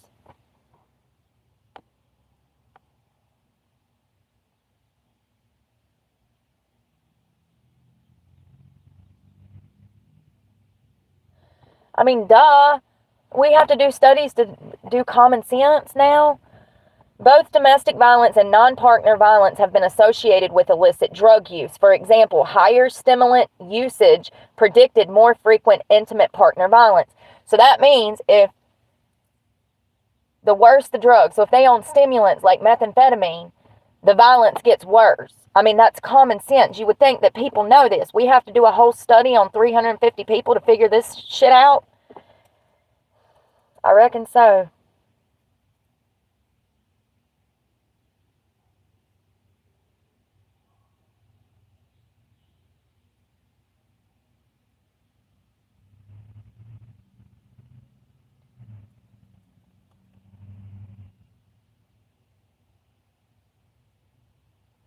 Overall, methamphetamine supply and demand data indicators show that after a few years of the decline in the mid-2000s, methamphetamine use has increased in certain parts of the country, and high prevalence is continuing in many areas of the U.S. Absolutely. Moreover, significant physical and psychiatric harms are associated with its use, including cardiovascular, respiratory issues, psychosis, risk-taking, and HIV transmission.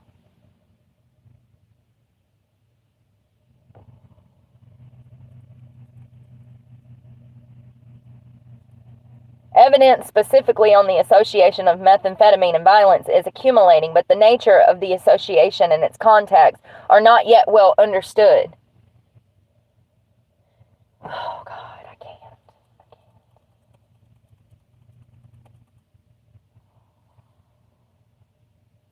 So this is saying 59% of methamphetamine users admitted openly that they have a tendency to get violent when they're on meth.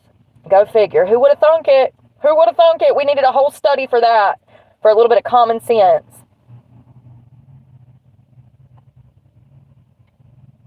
Oh, and I wanted to look up that pink cocaine and see, because somebody told me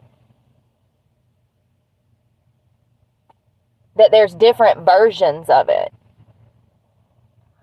Different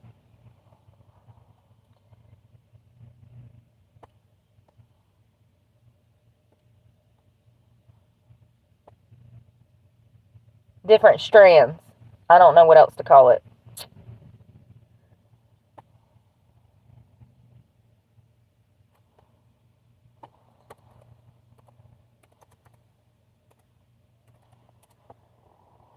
Oh, why is my computer not working? I get so sick of this shit. I just clicked on it.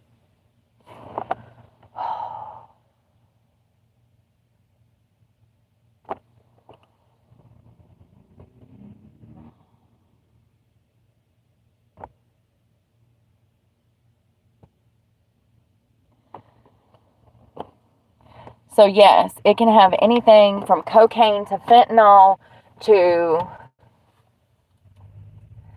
2CB.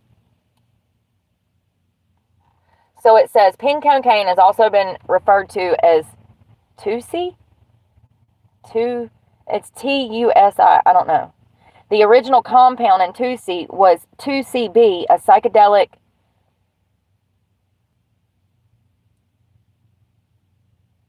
phenethylamine, I don't know.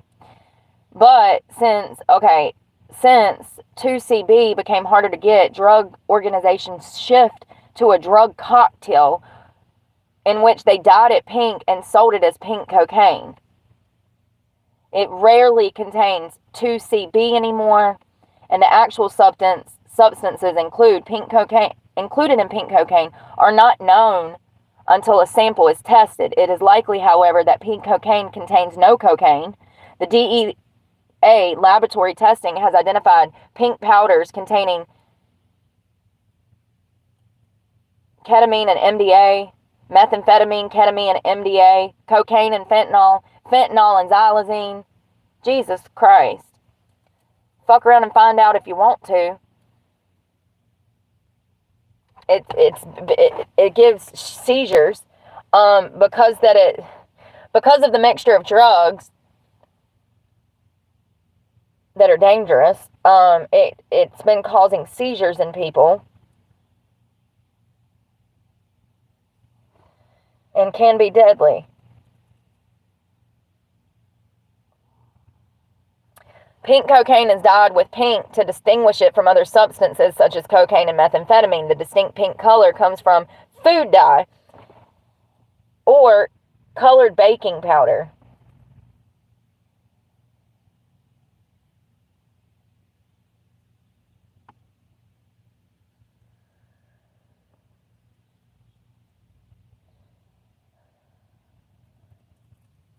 It sounds scary. Ketamine, MDMA, methamphetamine, fentanyl. Like, how about no?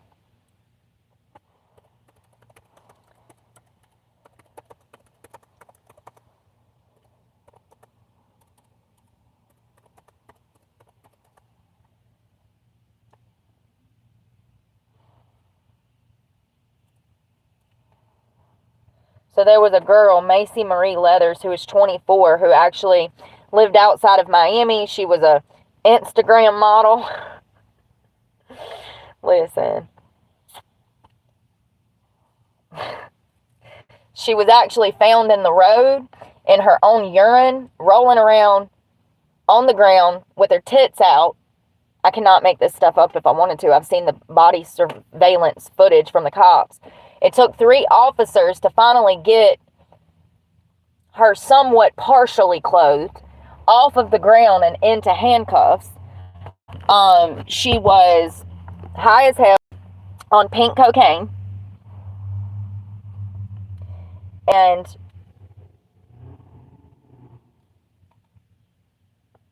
her Mercedes slammed into a Range Rover and a Suzuki, killing 2 friends.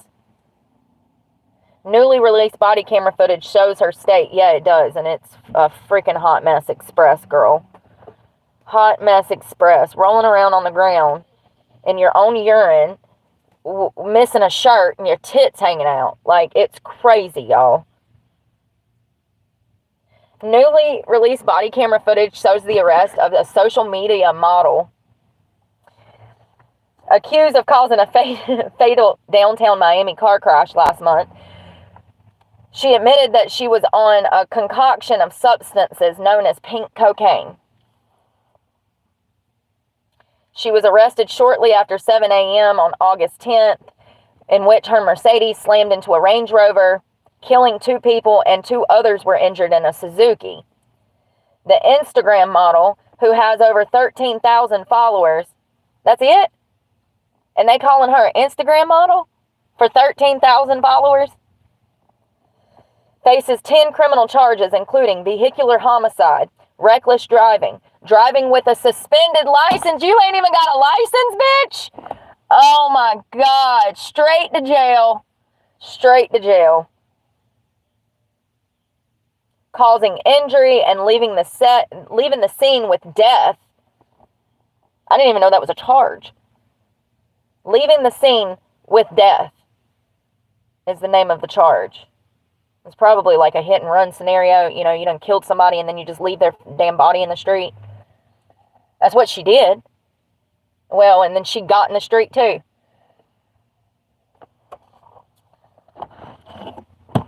So she reportedly told cops that she had took pink cocaine while she was being arrested. And listen, see, in this picture, she's a very pretty girl. But she has on 15 pounds makeup, and she does not look like that anymore. She looks nothing like that anymore. So it's just crazy. Yeah. So it looks like this bitch was so high, you guys. Oh my God. So she reportedly told the police that she had a crystal ball from the future. They later shared her toxicology report that found several drugs in her system, but no alcohol. Crazy.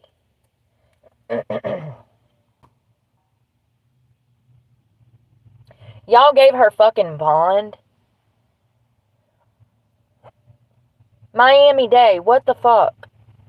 She just killed people, and this bitch is out on bond? She was placed under house arrest after posting bond. However, she returned to jail following a DUI. What? Okay, so they locked her back up because they ended up charging her with 2 DUI manslaughter charges at a court hearing Tuesday.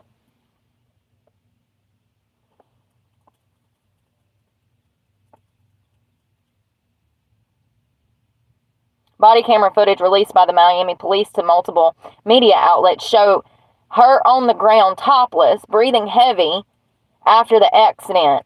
She's screaming. She's sounding incoherent. She was cuffed by officers.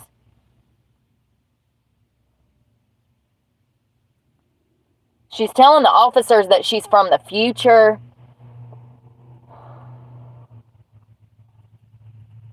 Look at this video. Look at this picture. I don't think it's a video, but it was chaotic, you guys. Look at all of these officers trying to get clothes on her in the middle of the street. For God's sakes. She probably was an escort. Most of them are. Unfortunately. Most of them Instagram, OnlyFans models. Most of them are prostituting on the side. Absolutely. Tulsi or 2C is a pink powder that combines psychoactive substances like ketamine. And I told y'all one time that I got some bad dope and I thought it was ketamine and I thought I was going to die. I could not move. I'm in my head. I still have my inner monologue going, but I am stuck and I cannot move my body. Fuck that. What was that? I don't know, but I was screaming and could not make a sound on the outside of my body. Y'all want to do that shit for fun? So it says that it can have ketamine, ecstasy, which is MDMA, methamphetamine, and opioids. And despite the name, it rarely contains cocaine.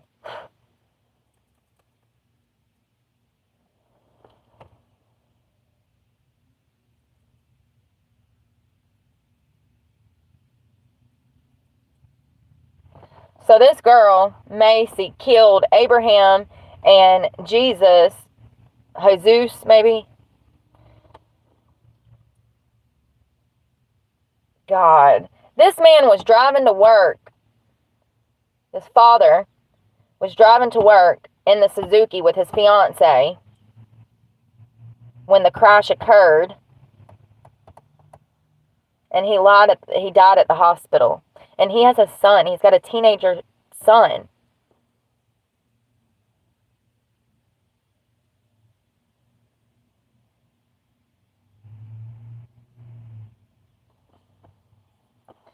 Wow, you done fucked up big time, girl. Big time. So if they hit her with 2 DWI manslaughter charges, she might end up with 20 years. I doubt it. They always give these type of bitches a slap on the wrist.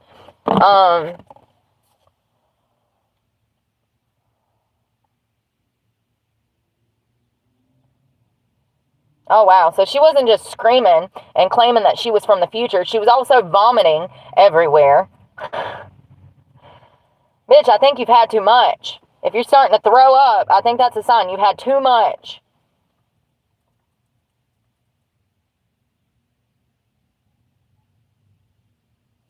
She faces charges of vehicular homicide, reckless driving, driving with a suspended license, causing an injury, DWI manslaughter. She was face down on the ground, topless, screaming and vomiting after she allegedly crashed her white Mercedes into 2 other vehicles and killed Abraham and Jesus. I'm from the future, she's saying. And she told the officers that she was on this Tootsie or whatever it's called, this pink cocaine. She's out here saying that the aliens are coming. That was another thing, y'all. They put her on a fucking stretcher. And this bitch is like up and like moving around and like, she's like, the aliens are coming. The aliens are coming.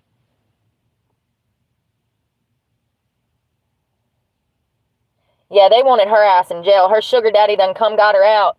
And they said, I'm assuming, they said that, girl, we coming back with more charges to lock your ass up. So she made bond, and then prosecutors tacked on new manslaughter charges, and she's going to be in jail until next week when she can go in front of a judge and ask for a bond. And it says the state attorneys will oppose any form of release. Good, because she shouldn't have been let out to start with. Do I need to come teach the district attorney how to do your damn job too? No bond. No bond. Not for shit like this.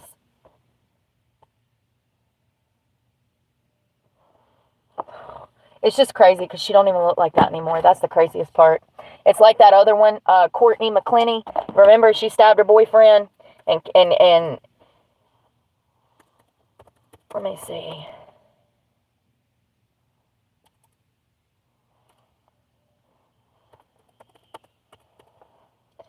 She was an OnlyFans, yes, OnlyFans model, stabs her boyfriend to death outside of Miami, same place. Listen, I stay out of that area, honey. Nothing good happens in Miami, let me tell you.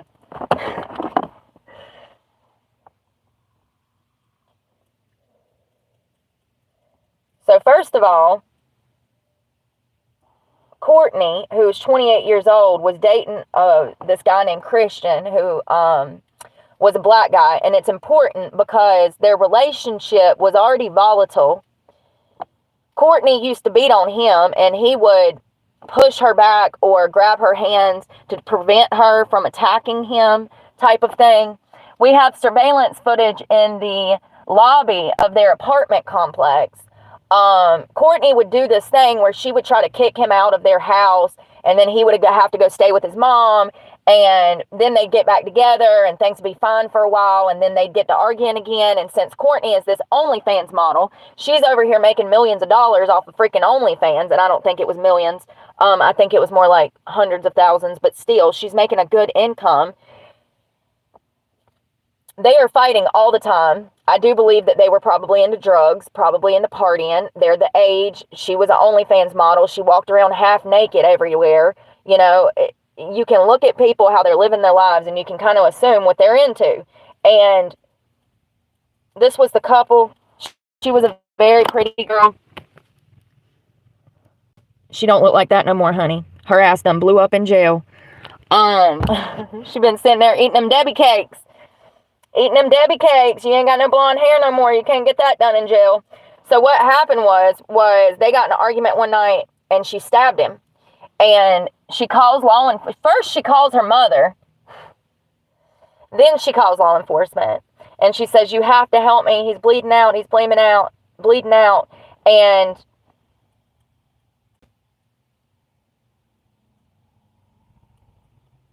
the cops get there, and she tells them that he tripped and fell on a knife. Then she says that she stabbed him in self-defense. Anyways, her ass is in jail because of the surveillance footage that we have from the elevators. We know that she was actually the aggressor. She used to whoop him like a grown-ass man. She'd get on that elevator and start slapping him around, pulling on his hair.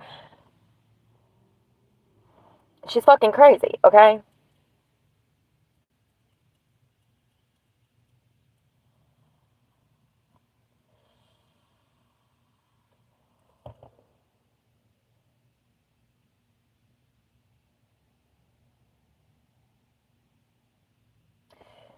So she then tells prosecutors that she threw the knife from about 10 feet away. Do you know how hard you would have to throw a knife to stab him like he was stabbed?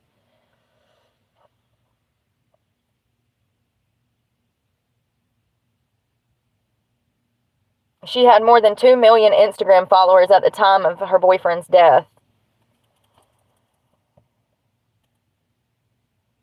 And I feel like he was stabbed in the neck or the shoulder or the back, and I can't remember. They had an extremely combative relationship, and they believe that he was the victim of domestic violence, while Clenney's attorney has said that she was the victim of an abusive... No. We have surveillance footage. We know that Christian was not the aggressor. She was. And she's been charged with second-degree murder. And the reason they charged her with second-degree murder is because there's no proof of intent to actually kill him. It was, like a lover's dispute, domestic violence type of situation that led to his death. It wasn't like she premeditatedly murdered him. It was in the moment, heat of passion type of thing. And so that's why she was charged with second-degree murder. I do believe that she has been in jail for 2 years now. Ooh, what is this? The plot thickens. Into the thick of it. Parents of OnlyFans model Courtney Clenney charged in her murder case. What? Yo, they charged her parents? The parents of Courtney Clenney were arrested Tuesday in Austin, Texas in connection to their daughter's murder case. Records obtained by the CBS News Miami show Kim and Deborah Clenney were booked at 2:30 p.m. by the Travis County Sheriff's Office on out-of-state felony charges. They are being held without bond for another agency. What is going on?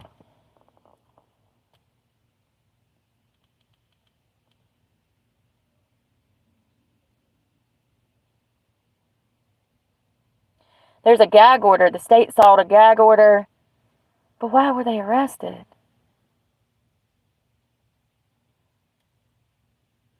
Hell, their attorney is saying he doesn't even know what the damn accusations are. It appears prosecutors are going for media mileage in this one with little or no evidence, as we have yet to know what the true accusations are. Well, there has to be a record of it somewhere.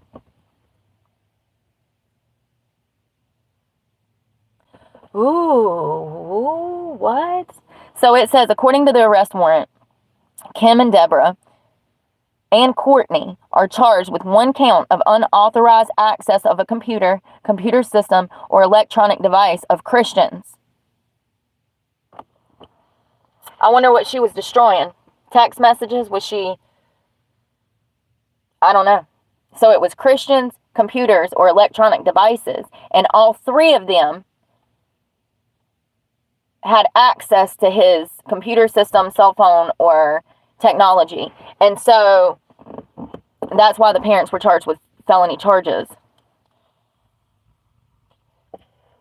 She's still claiming that she stabbed him in self-defense. I will never believe it.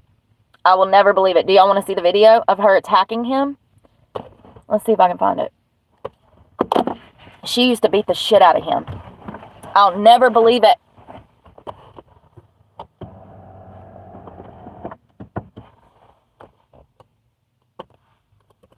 I'll let you see it, and you can tell me.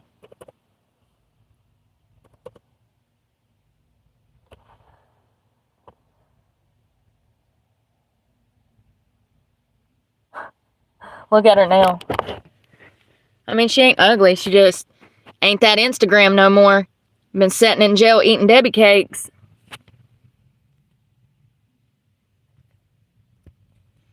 What is going on down here?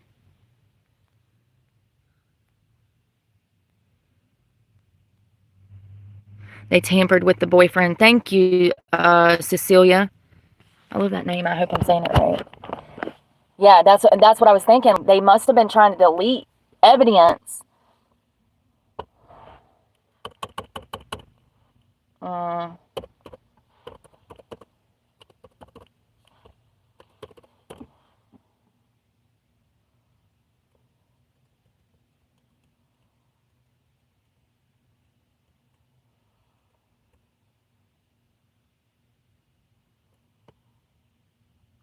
Oh, it looks just a few months ago there was a new video that was released.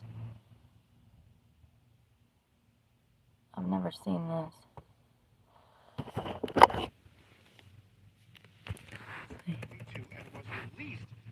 Hold on. Which represents the Abumseli family.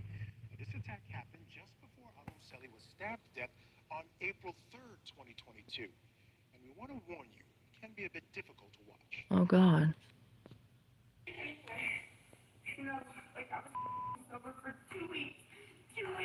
Who's the aggressor? Who looks like the aggressor here?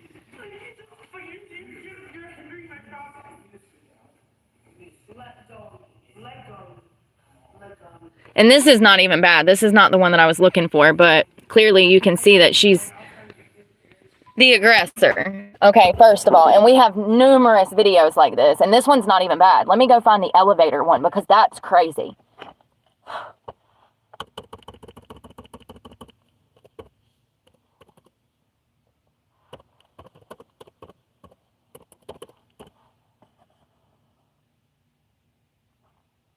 Here it is. I feel so bad for this guy. I have no doubt he probably loved her and the relationship was rocky as hell, but he didn't deserve to die. So you see Courtney come on.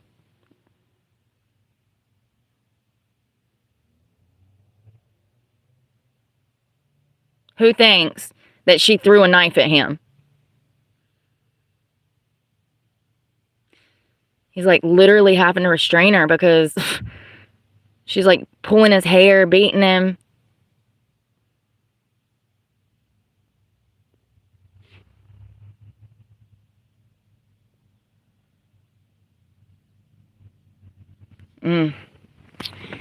Well, it was nice to know you. See you in 25 years, babe. I just will never believe that. Sorry, I'm trying to make sure my phone's charging. I will never believe that he was beating her. I'll never believe it. I'll never believe it. Crazy bitch. Yeah, the before and after. She's been in there, I think, for 2 years. Yeah. Listen, if you ever go to jail, what we don't do is eat that food, okay? You eat all the healthy shit off the tray. You eat the fruit, maybe the piece of chicken if it's real. Sometimes you do get real chicken in jail.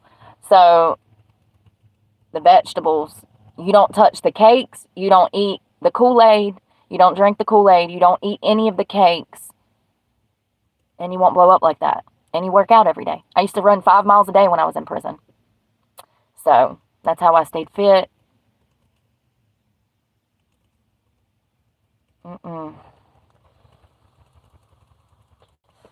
Well, if you thought your 20s was exciting, babe, your 30s are going to be stressful because you're about to be up in jail for the rest of your life. And she deserves to be. You know, with all of the footage that we have, it's very clear that she was the aggressor with no self-control. She cannot control her emotions. You know, and I suffer from that. So I get it. But she stabbed him, in my opinion.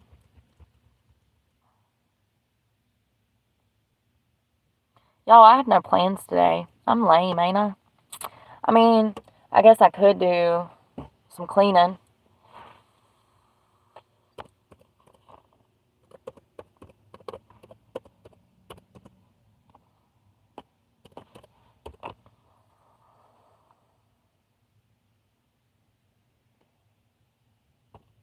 Georgia woman arrested 4 years after boyfriend killed.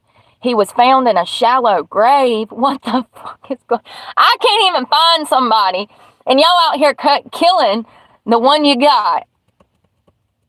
Stop playing with me right now. A girlfriend of the Georgia man found dead in a shallow grave has been arrested and charged with his murder on Friday. This girl and her brother face charges of malice murder, possession of a firearm during the commission of a crime, tampering with evidence, concealing the death of another person for the 2019 killing of Sean Jackson in the Clayton County Sheriff's Office.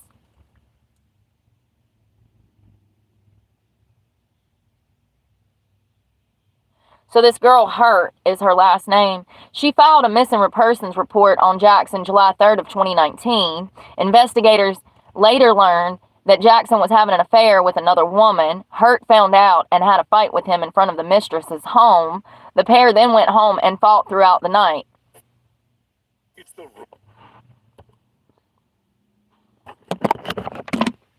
I mean, she looks like she could whoop somebody's ass. That's all I'm saying. She looks like she can whoop somebody's ass.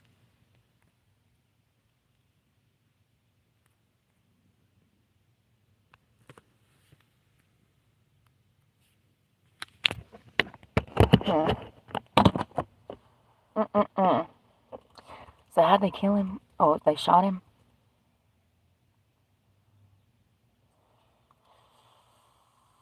So it looks like, what a dumbass. Like, this woman actually had a son with this man who was 17 at the time. He said that his mother and his father eventually calmed down and went to bed. He was awakened the next morning by Hurt saying that his dad left home in the middle of the night. Jackson's remains were found weeks later in Jefferson County, Alabama, in a shallow grave. Jesus Christ. Investigators later determined that Hurt shot Jackson 3 times in the head while he was asleep.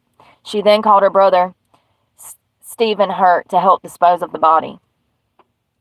He is currently incarcerated in federal prison in West Virginia for unrelated crimes. Jesus Christ. She's being held in the Clayton County Jail. Listen. We just have to leave. If you know they're cheating, you just leave. You don't go and shoot them 3 times and then call your brother to dispose of the body. Babe, now you're going to spend the rest of your life in prison. Your children don't have a mother. And you killed their father.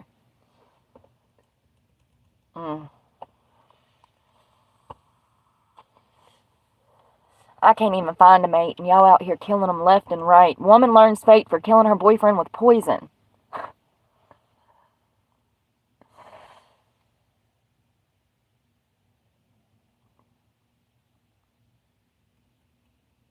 Oh, that's that damn woman that wrote the book. And she didn't poison him. She gave him fucking fentanyl. First of all, let me start from the beginning. There was a woman and a man, and I can't say her name. A North Dakota woman will serve 25 years in prison for the poisoning death of her boyfriend. She laced his liquor drink with fentanyl, you guys, and killed him. A father. And then she has the audacity to write a children's book dealing with grief. And it went nationwide. She was on the CBS News. She was on the Good Morning Show. She was bouncing around to publicly present this book for children who had lost a loved one and were grieving. Her name was Corey. Wasn't that it? She was charged with murder in 23 for the death of 51-year-old Stephen Riley Jr., and he was handsome, y'all. I remember looking at pictures of them, and I was like, girl, you had a good man, and you killed him. So it says, 51-year-old Stephen Riley Jr. was hospitalized and died September 5th after falling ill and losing consciousness because of fentanyl. Oh, wait a second. Is this the same guy? Hold on. Is this the Corey Richardson woman? Yeah, Corey Richards. Children's book author accused of murder. Utah woman accused of killing husband with fentanyl. No, this is a different one. This is in North Dakota. I'm sorry, you guys. I'm getting these confused because they have pictures. Why do y'all have pictures and videos of 2 different news stories? Like, we'll talk about Corey Richardson in a minute. She's the children's book author that killed her husband. But this woman, it sounds like she killed him with ethanol glycol poisoning. What the hell is that? Antifreeze? What is antifreeze made out of? Yes, that's antifreeze. That's a horrible death, you guys. I just want to say, you don't fall asleep. You're in extreme agony pain. Your intestinal tract and stomach. It's not an easy death. Antifreeze. I think that's a modern misconception. They just drink it and they die. No, they go through extreme hell, sickness, and pain.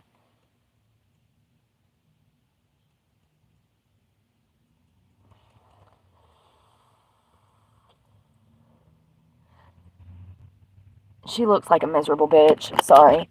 I'm just being honest. Just being honest.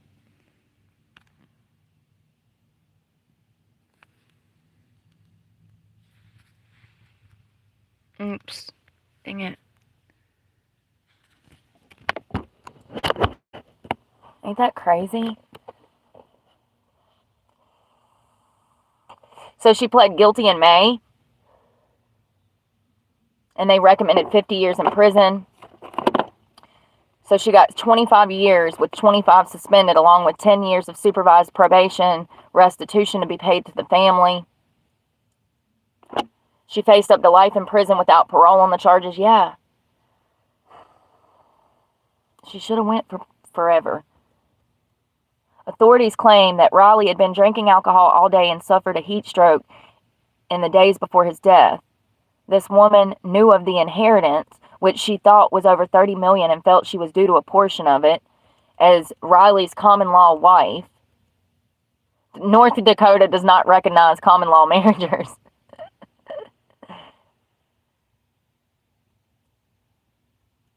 So she thought that he had $30 million that was going to come to him if he died. What the hell? What a dumbass.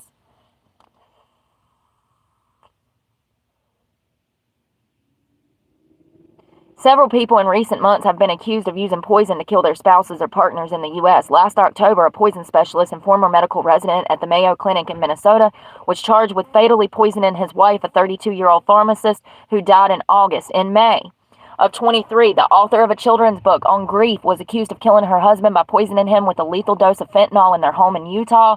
And in March of 23, a Colorado dentist was arrested on suspicion of first-degree murder after police say he laced his wife's pre-workout shakes with arsenic and cyanide.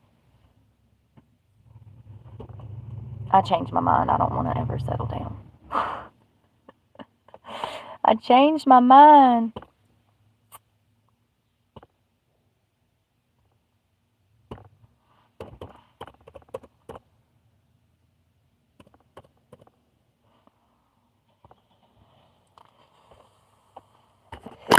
This was the girl that gave her husband fentanyl.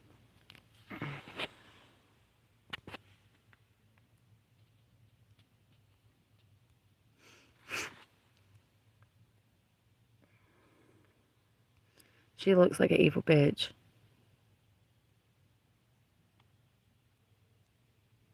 Yeah, I know. Could you imagine, like, finding the love of your life and then killing them? I don't understand. Why, if you're not happy, why not just leave? Oh, that's right, because you're married and you didn't want to have to split everything up. Maybe you shouldn't have gotten married. She faces several felony charges, and she's actually been in court recently. It says, prosecutors make their case for why the Utah children's book author... Listen, she wrote one book. I just don't think she's an author. And it was a child's book. Anybody can write a child's book. You could be a child and write a child's book. Lots of them do. I just don't feel like we should be calling her an author because she wrote one book. We've got to stop giving titles to people that they do not deserve. She's a murderer. She's a murderer. That's the only title that she deserves. She's a spouse murderer, okay? First of all, I just want to say that she was, what I've seen from court TV on this, she shows no emotion. That's very telling to me. It's almost like she's not in tune with reality. I do not think that she feels sorry for killing her husband. And I think that she should get the maximum sentence. Detectives on Monday. When was this? Okay, so August is when she's been going to court a few months back. I wonder if she was sentenced. Park City, Utah.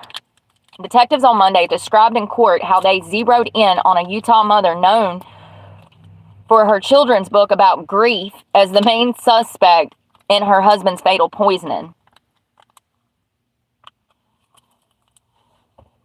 Corey Richens, 34, faces several felony charges for allegedly killing her husband with a lethal dose of fentanyl in March at their home in a small mountain town near Park City. She slipped 5 times the lethal dose of synthetic opioid into a Moscow Mule cocktail that Eric Richardson drank.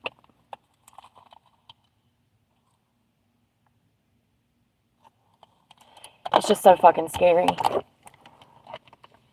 They teach us girls not to take, drinks from people at bars and stuff. You would never think that you can't damn drink a drink a drink that your husband damn gave you. But I guess you got to be suspicious of your loved ones trying to murder you nowadays. Because, God, how many did we just read? Like 4. Oh, God. Additional charges filed in March accuse her of an earlier attempt to kill her husband with a spiked sandwich on Valentine's Day.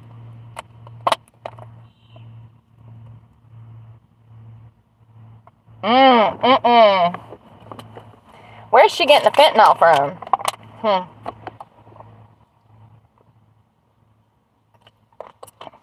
Listen to this. A housekeeper who worked for these people Must be a nice life to be able to afford someone to come in to clean your home. Must be a nice life that he was providing for you, girl. A housekeeper who claims to have sold fentanyl to Corey, this housekeeper sold her fentanyl 3 times. They were able to find this out through text messages. They later arrested the housekeeper, and there was drugs and other illegal items that were found in her home.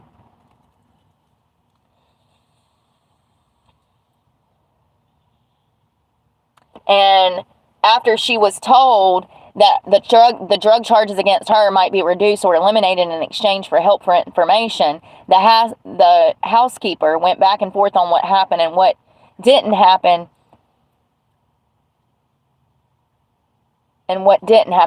So it sounds like the housekeeper rolled on this girl.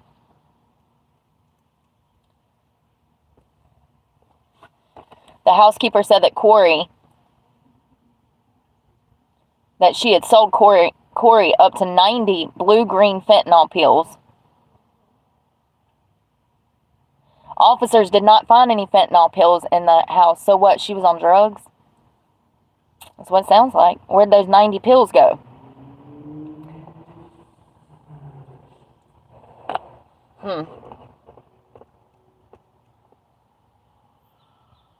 So this housekeeper received immunity.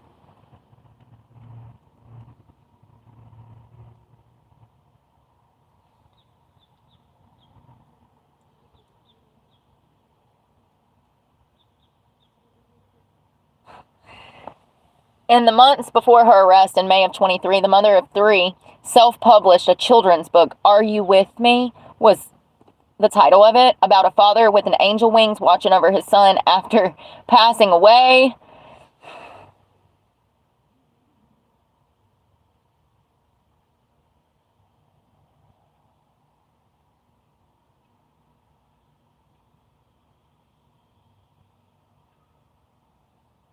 Prosecutors have accused Corey of making secret financial arrangements and buying illegal drugs as her husband began to harbor suspicions about her. So she was doing drugs, and he probably was on to her. And I read somewhere else that she actually despised him. She was not happy in the marriage, and she hated him. So, girl, you should have got a divorce.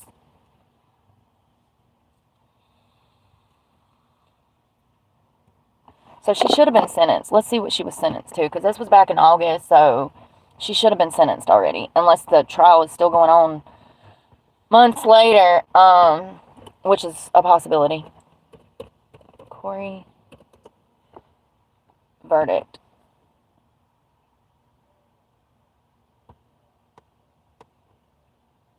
Oh no, scheduled to stand trial in 2025. She's pled not guilty.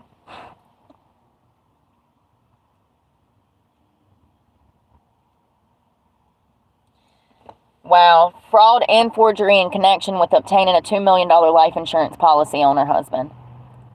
So she killed him for the money. And in my opinion, she was doing drugs. She was on that shit, y'all. She was on that shit.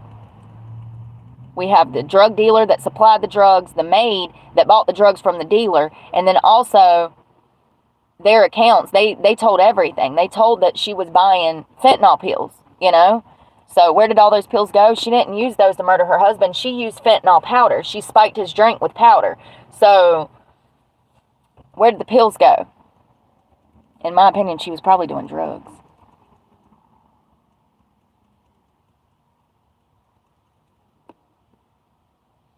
So it looks like she hasn't gotten sentenced yet.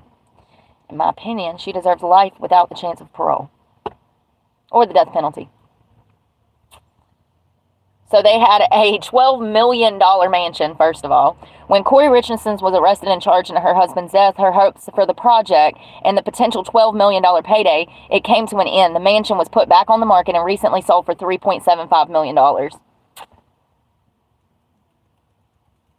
And if I'm not mistaken, it was a house that needed to be renovated. It was estimated that it could be worth like $12 million, and she wanted to buy the property and he didn't, and there was a lot of contention in that or whatever. You know what I mean? What a sick bitch.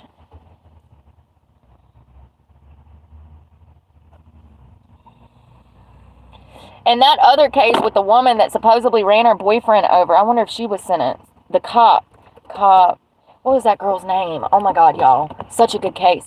So there was this cop and this woman, and they were dating, and they were at a buddy's house, and the girl leaves, and the next morning they find this cop's body in the driveway, and they say that the woman ran the guy over intentionally. They charge her. Karen, was it Karen? Karen runs cop BF over. Karen Reed. Prosecutors say that she ran him over and left him for dead in the snow. I don't know about this one, y'all. I don't know about this one. There's more evidence to support she didn't do it than she did.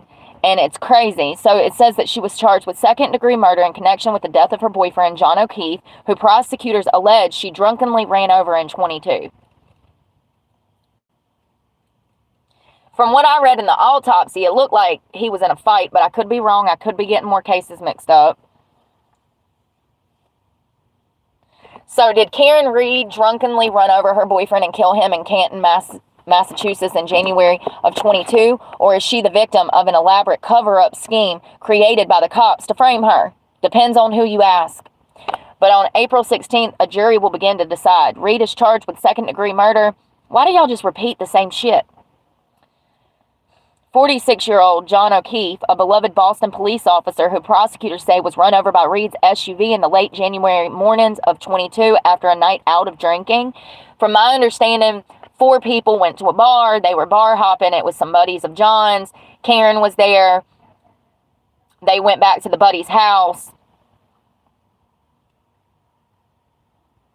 Despite evidence the prosecution says that proves Reed ran over O'Keefe while backing out of the driveway at one of his friends' home, her attorney claims she's the victim of a widespread cover-up and has been falsely accused. And if I'm not mistaken, there was some police corruption involved, and he was a police officer. Yeah. Did his buddies want him dead, or did Karen run him over? You know?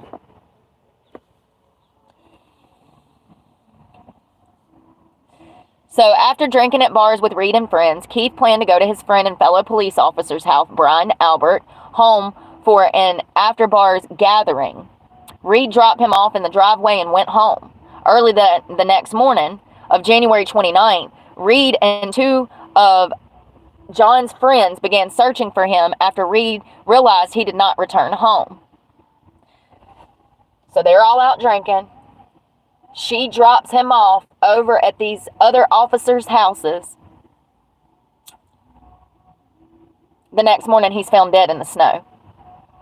The police department said she ran him over intentionally.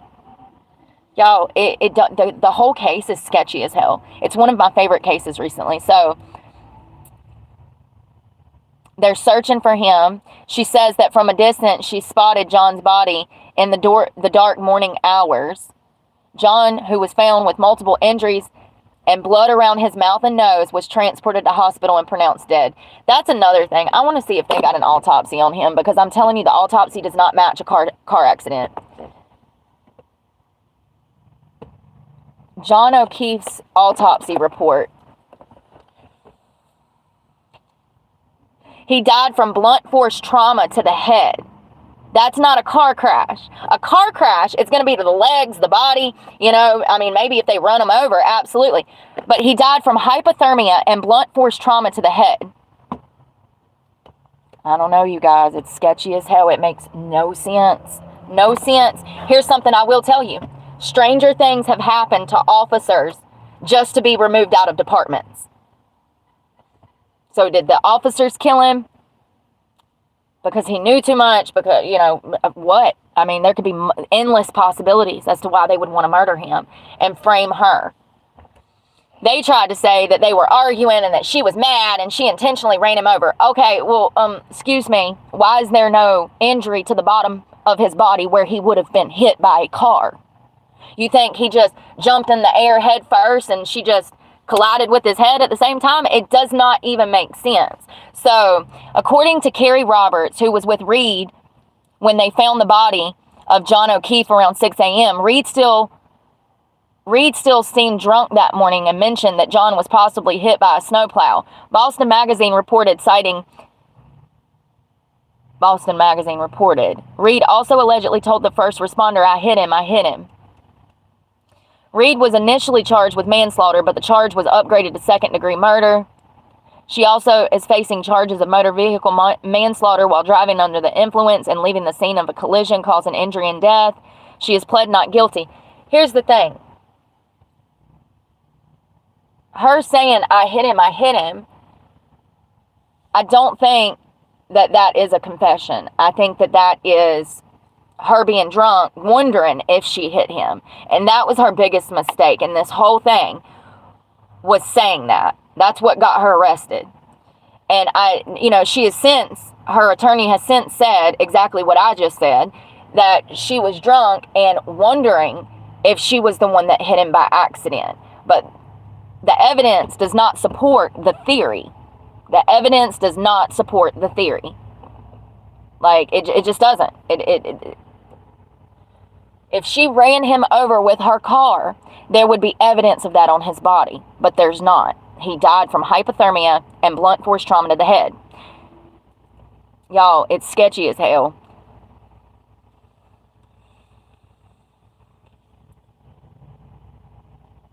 There was another thing, a broken taillight. The prosecution says that John's DNA was found on Reed's broken taillight, and that pieces of the taillight were also found in his clothing.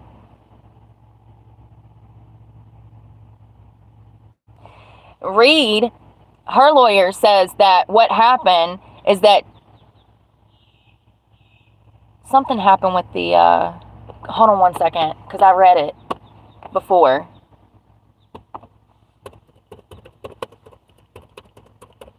This article is not telling everything. That headlight was broken before they went out, if I'm remembering correctly.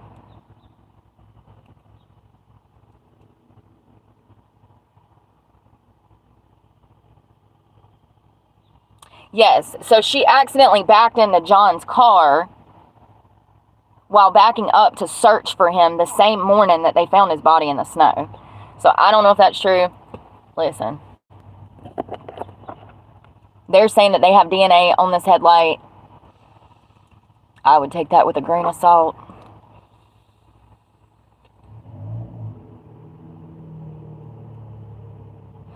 So the defense is saying that David, the attorney David, is saying that John was beat up inside of Albert's home during the after bars gathering, then was attacked by a dog and thrown in the snow to die. That's another thing. He had dog bites on him. I forgot about that. Y'all, this case is so weird. John O'Keefe dog bites. They don't know if they're teeth or claw or dog. Oh, hold on. Expert. No.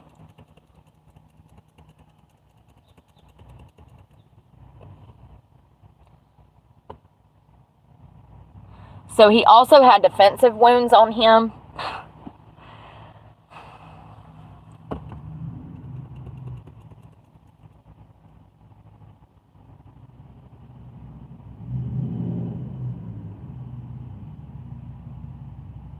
Yeah, so they're claiming that that he was attacked by a dog.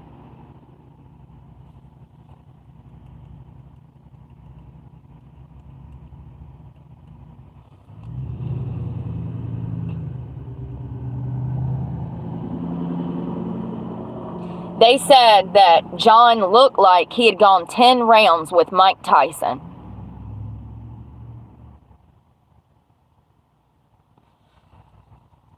Y'all, I think these freaking officers framed her. I really do. It wouldn't be hard for them to put DNA on a damn tail lamp. That's what they do. How did he get that beat up with dog bites if he never went into Albert's house? She said she dropped him off.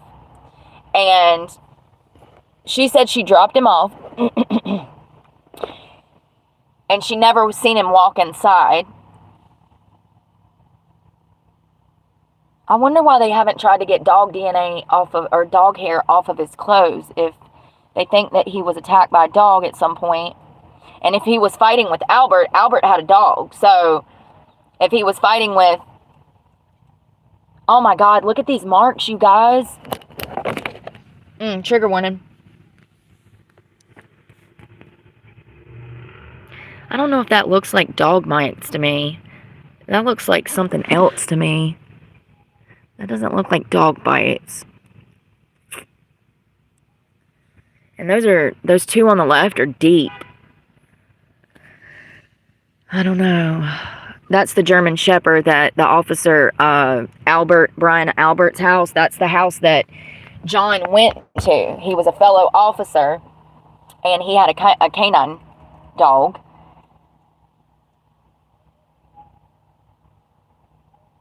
And those are on the outside of his right arm. It looks like, not scratch marks, but like, I don't know.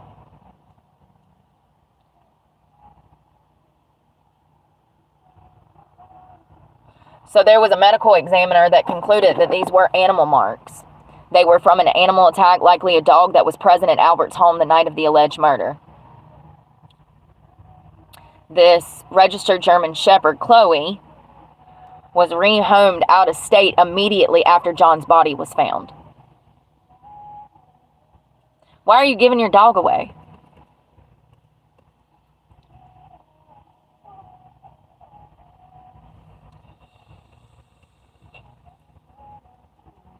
I don't know. It sounds sketchy, y'all. It sounds like there was an altercation in this house to me. I don't know why they would... You know, here's the thing. It depends on how high up that officer has, you know, how much power he has. And if he did beat and kill John, we'll never know.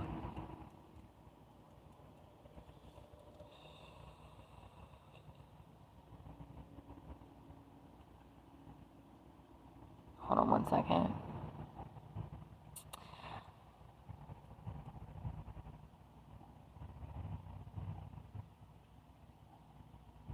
Someone in the house. Y'all, this is a fucking cover-up if I ever saw one. Someone in the house, at Albert's house, Googled how long to die in the cold. They got it from their search history on, I guess, their internet. Someone was inside of the house, Albert's home, Googling how long it would take for someone to die in the cold snow. In my opinion, this is a cover-up.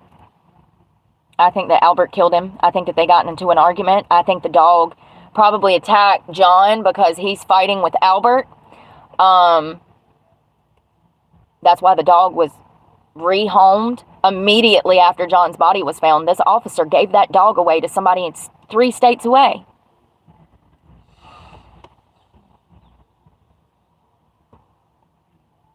You know, the scary part is that she shows up saying, oh God, I hit him, because she thought maybe she backed over him by accident or something.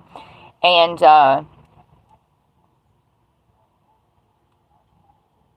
so they claim that the damage from the taillight happened when Reed hit O'Keefe's car.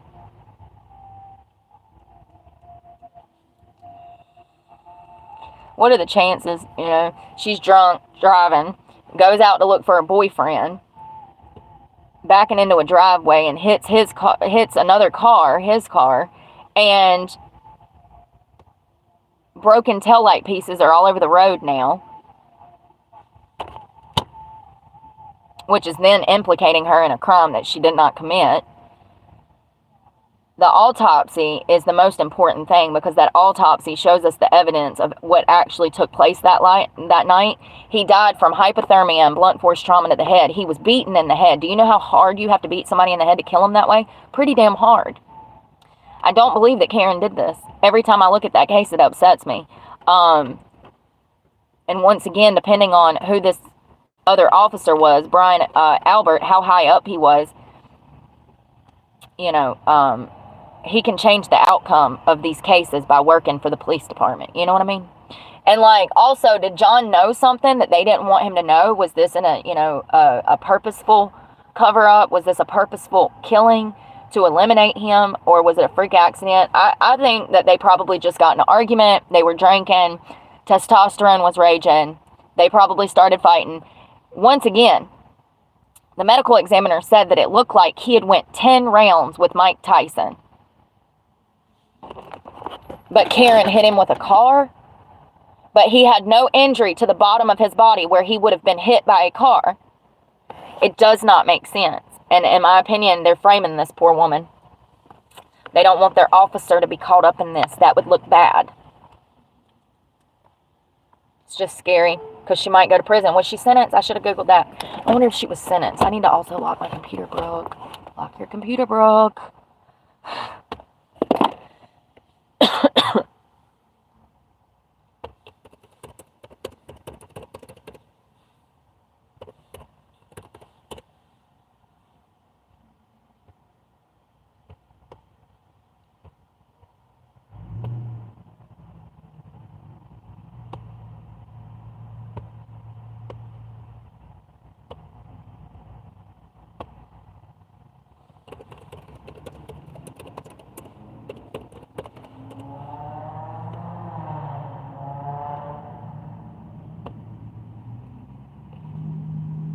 If convicted, she hasn't been convicted yet, she could face up to 20, she faces 5 to 20 years in prison.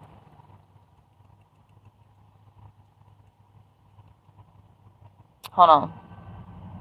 So Reed's trial actually ended in a mistrial after jurors were unable to reach a consensus. A new trial is scheduled for January of 25. Reed's defense attorney had asked the judge to dismiss the charges of second-degree murder and leaving the scene of a fatal accident. Prosecutors have said there's no basis to dismiss the charges. Dog bites and blunt force trauma is not enough. I hope she's acquitted because I don't think she done this. I think that her statements were out of fear of the possibility that she run him over, you know, and yeah. That autopsy don't make sense, plain and simple. Blunt force trauma to the head and hypothermia. And then you got somebody in the Albert house who was Googling, how long will it take someone to die in the cold? And we know that she was drunk. She admitted that she was drunk when she backed her car up and when she was driving. And that's how she broke her tail light. She backed into another car. And there was evidence of that. But prosecutors are trying to say that she backed into him or ran him over intentionally, and that they have DNA on parts of the car parts that were on the ground. Listen, we just learned yesterday about cross-contamination, so listen. I don't know about that. I don't know about that. I don't trust the cops anymore. I don't trust their damn techniques. They're trained, they're dumb. They're dumb. We can't trust them. They're dumb. They're dumb. I trust a medical examiner half the time. And the medical examination disputes the cops' claims. It doesn't even make sense. The evidence does not match up with the autopsy, or the autopsy does not match up with their theory. And that's concerning. Very concerning. Especially when there's other officers involved. And everybody was drinking and doing God knows what that night. I know everybody likes to think that the officers don't do drugs, but I'm here to tell you, baby. Some of them be the ones, okay? Some of them be out here, out of their mind on drugs. They absolutely do. So it happens every day. So I don't know if they were doing drugs, but I do know that blunt force trauma to the head does not match up with being ran over by a car. Plain and simple. I hope that she gets off. I really do, because I don't think she did it. It's crazy, though, to have your life torn apart. And here's another thing. Who's to say that she wasn't drinking so heavy that she didn't remember even leaving and dropping him off? She might not even remember dropping him off. She was so drunk, you know? Like, I don't know. I just know that she admitted that she was drinking. They were all bar hopping, and she said she dropped him off at Albert's house and then couldn't find him the next morning. He never come home. So she drove back over there to see where he was at, and she backs into the driveway drunk, hits a car, gets out of the car, walks through the snow, and finds his damn dead body. And then she calls the cops, and the cops come and arrest her. I mean, it's a perfect storm if they were trying to get rid of him and in that department, if there was some kind of corruption going on and they killed him for a cover-up. Perfect scenario, perfect storm to frame this woman. I don't think she did it. I really don't. She doesn't even strike me as the violent type. Like, I've seen her talk, she doesn't even strike me as the type that would let her emotions overrun her to do something like that. She seems like she's very in control of her emotions. So, their theory sounds crazy. It sounds crazy. It doesn't even make sense. And if it doesn't make sense, it's probably not true. So, did Karen kill her boyfriend in the snow? I don't know, but I don't think so either. Well, where's my Excedrin? I'm not going to work out, but I don't feel the best this morning, if I'm being perfectly honest. I had a few Miller Lights last night, but I think that it's the weather, man. My whole body hurts. I'm still sore from working out. Y'all, stop taking what people tell you at face value when you don't know them. Especially if it's somebody that you're going to be trying to date or talk to. And definitely do not be jumping in the sack with them. At all. That's a 90-day or more type of thing. You got to get to know somebody before you're just out here passing your body around like the damn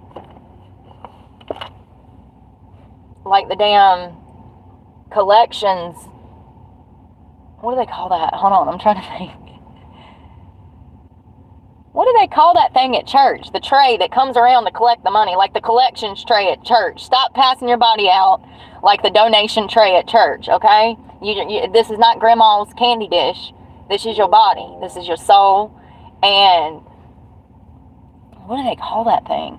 Now it's a silver tray that they pass around at churches for you to put donations in. Stop passing your body around like that. Like, please get to know somebody before. And here's another thing. If somebody can't, this is something that I was telling her last night, because I read through their text messages, and this boy was not only controlling, and I told you guys the cultural differences. Like, she's a Westerner and he was Arabic.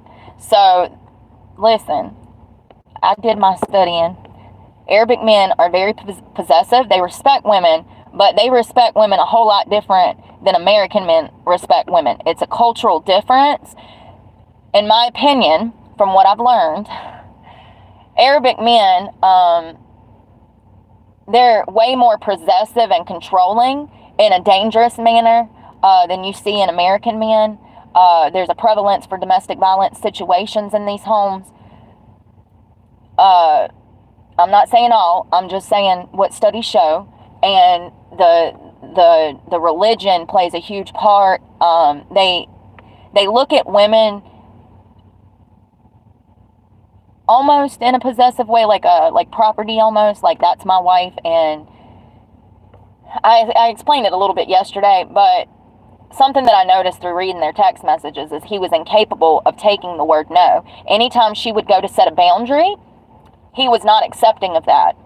Stop fooling with people that are not on your mental capacity level, honey. If you are out here trying to set boundaries with somebody and they're not accepting those boundaries, they are not emotionally equipped to be in a relationship. You need to walk away immediately. If they cannot comprehend that it is important to have boundaries in relationships, then they are not emotionally inclined enough to even be in a damn relationship to start with. You get it? You got to walk away and cut ties completely, because we're not on the same level. That's childish bullshit. That's stuff 20-year-olds do, not 30, 40-year-olds. Do you get it?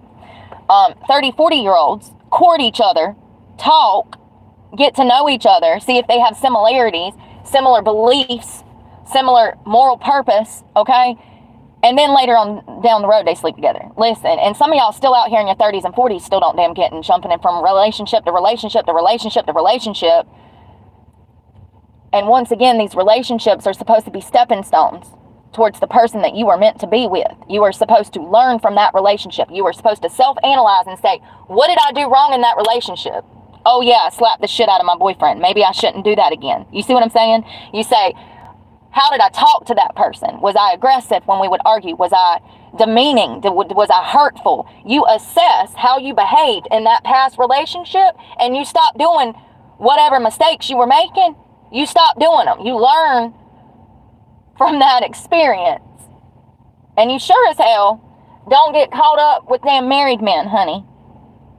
He was most definitely married. Most definitely. 100% married. And probably had been. He told her that he moved into his house in 2005, which I thought was kind of weird because he would have been like, I don't know, 18. He said that he bought a house in 2005, but he would never invite her over. And then last night, she just, out of the blue, I'm like, well, are you going back to his house? She's like, oh, no, I can't go over there. I'm like, why? And she's like, oh, well, his mom lives with him. I said, girl. I said, bitch, bye. I said, if you don't damn drop his ass like a bad habit, I said, bitch, he is married. She's like, well, why do you think that? And I'm like, bitch, he's got a ring on the right hand, but a tan line on the left, first of all. Y'all, I think that she wanted to drive by them red flags. I mean, I ain't gonna lie, he was cute, but like, I think she wanted to drive by them red flags. She said she blocked him. I just hope she's being honest, because I'm telling you right now, she about to get herself into some shit. Okay? Some shit. It's just crazy how people don't pick up on like social things that you should. Girl, that is not his mama. That's his wife.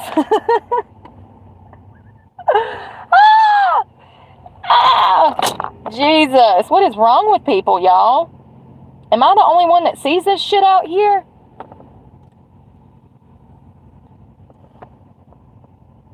And like, what is it?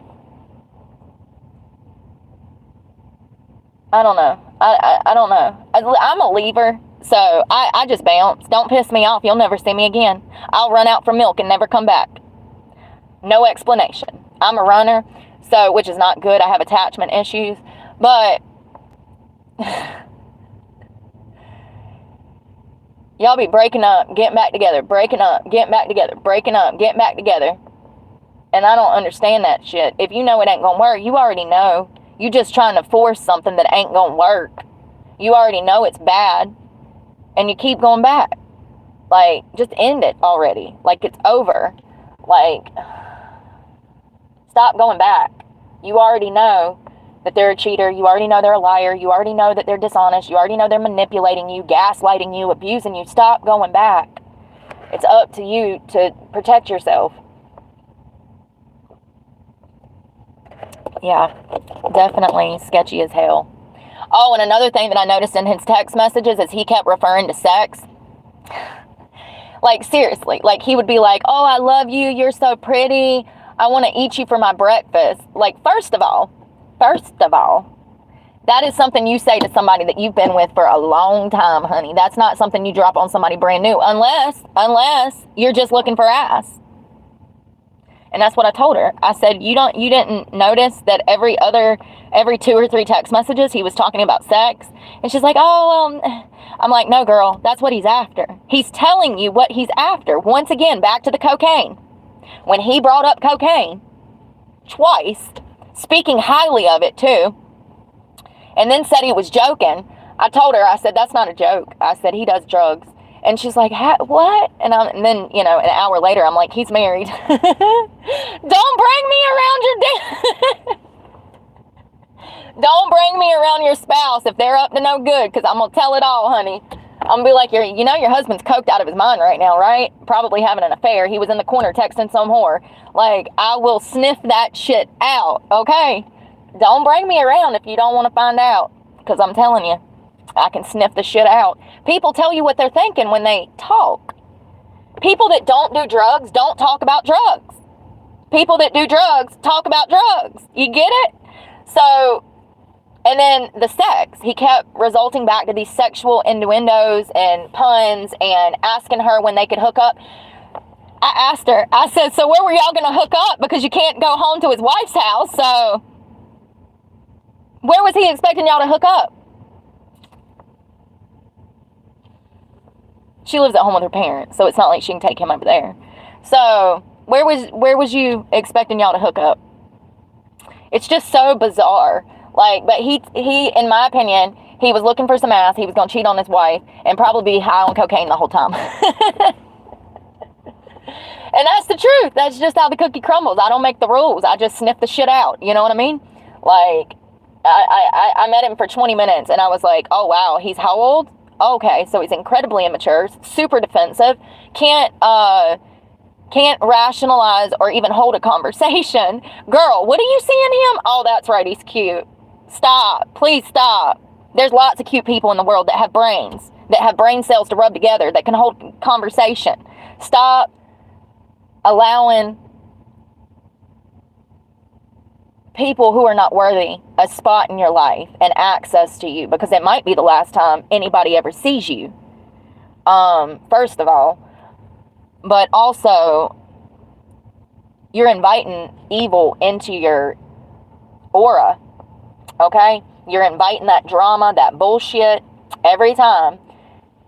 You know when you first start talking to somebody, you start doing a mental checklist, and you know them red flags, but people just drive by them.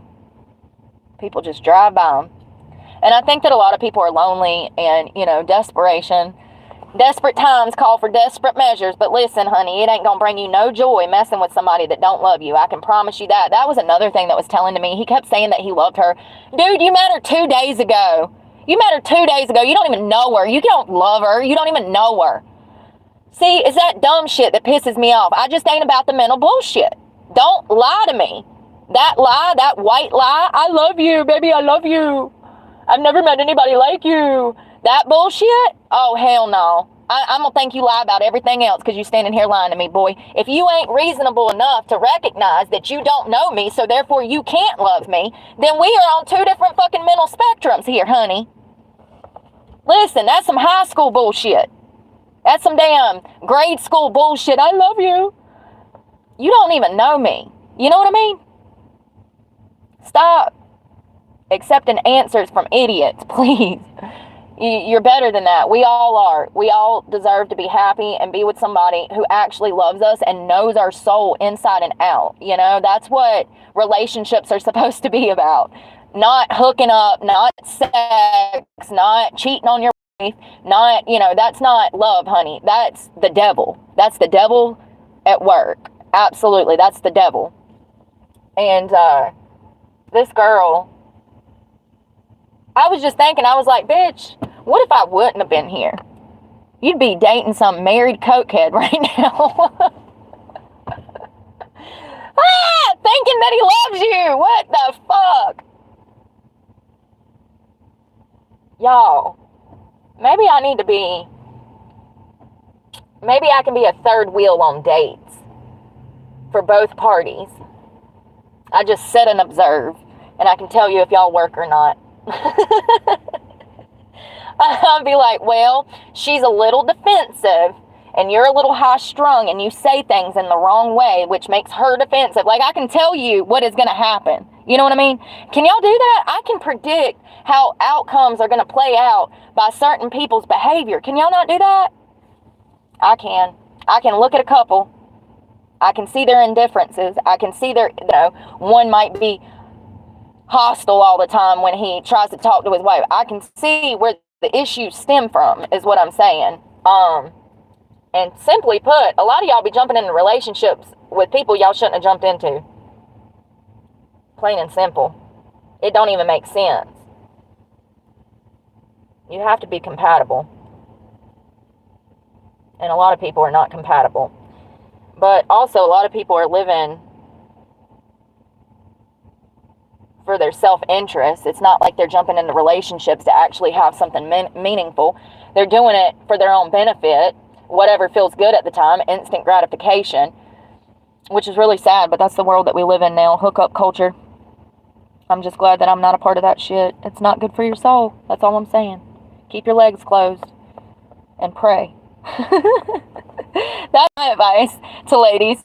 Keep your legs closed and pray. And if you need me to come sniff somebody out, just hit me up, girl. I'll be there. Bright-eyed and bushy-tailed. Where he at? Where he at? Let me meet him. Yeah, something that, like I said, he was very defensive. Like, I would say something, and I think that there was like a language barrier there a little bit. I mean, he's lived in the States since he was 18, I do believe, and he's like 40 now. But he was super immature. Like, once again, men don't start maturing until around 43, and it's unfortunate because women start maturing around 32. So, you know, God's got jokes. God's got jokes. You know, who wants to be 32 with somebody for, you know, almost, what is that, 32 to 43, 11 years waiting for a man to mature? God, the hell. Listen, if he's under 45, I don't want him. Plain and simple. I don't date young guys because I ain't got time for that bullshit. There's too much mental gymnastics that I just don't have in me. I just ain't built like that. I'm a very rational person, unless I'm PMSing. I'm a very rational person when it comes to like mind games and stuff. And that's another thing that I noticed that he was playing on the phone with her when I read their text messages. He was playing like this. He would gaslight her. He was gaslighting her. After meeting her for 2 days, he was gaslighting her. I said, girl, not only is he gaslighting you, but he's trying to coerce you into having sex with him. And he will not take no for an answer. You got to watch out, man. People tell you what their motive is. You just have to listen. His motive was sex. Absolutely. He was going to cheat on his wife. And he's probably doing drugs the whole time. She said that she went to go see him at work and couldn't find him on the job site for like 30 minutes. And then all of a sudden he come crawling out of the back of the store. I said, girl, that sounds like drugs to me. That sounds like drugs to me. Like, listen. And then he kept bringing him up. Yeah, he was gaslighting her.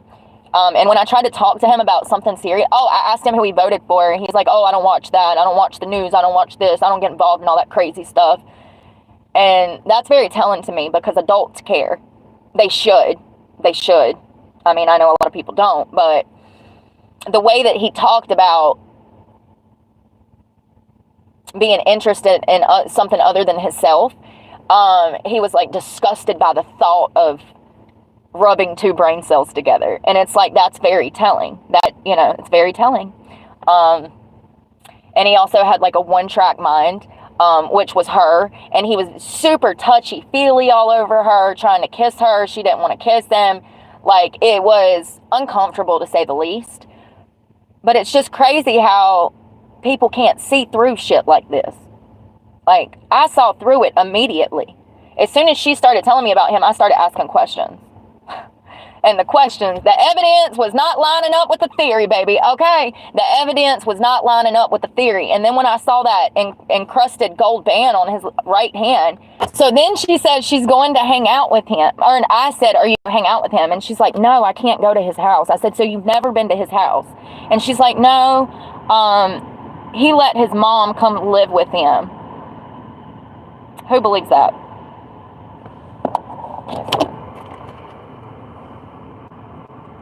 Oh, and another thing, he was very grouchy. Like, he was kind of like a buzzkill. You know, all these people in the bar enjoying themselves, and he's just kind of like grouching around. And I told her that. I said, he's very grouchy. And she's like, yeah, he's not in the best mood today or something. Why? Did he have an all-night bender on cocaine and now he's grouchy today?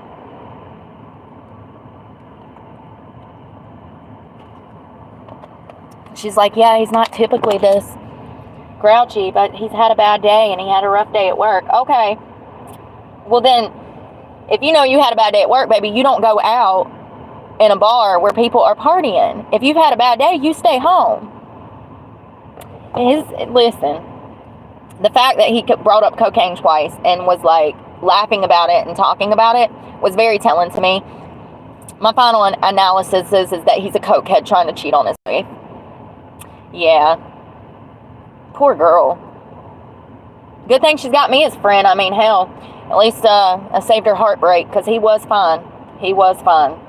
What a damn shame. Something else, his teeth, the enamel on his teeth, something that I've noticed with a lot of coke heads, crack heads, the enamel starts to break away at the very top. You can see the enamel. The tooth will be two different colors. The enamel was breaking away from his teeth like he'd been rubbing coke in his mouth or smoking crack. And that was another thing he joked about, was smoking crack. People tell you what their motives are. They tell you what's on their mind by what they say. You just have to listen. They might make it seem like a joke, but I can assure you he was not joking. If you would have stuck a crack pipe in front of him, he would have smoked it. You don't bring up that type of stuff if you're not interested in that type of stuff. And then his teeth, you know, like I said, the enamel was breaking away. And you see that in coke and crack. The teeth almost starts to turn a brownish, gray, like a brownish, yellowish color. Yeah. The signs were there. Dilated pupils. You know, and she's young too, so Lord, this could have been really bad for her. This could have been really bad for her, because she's young. Significantly younger than him, and he was, I think, 40, 41 or something. So,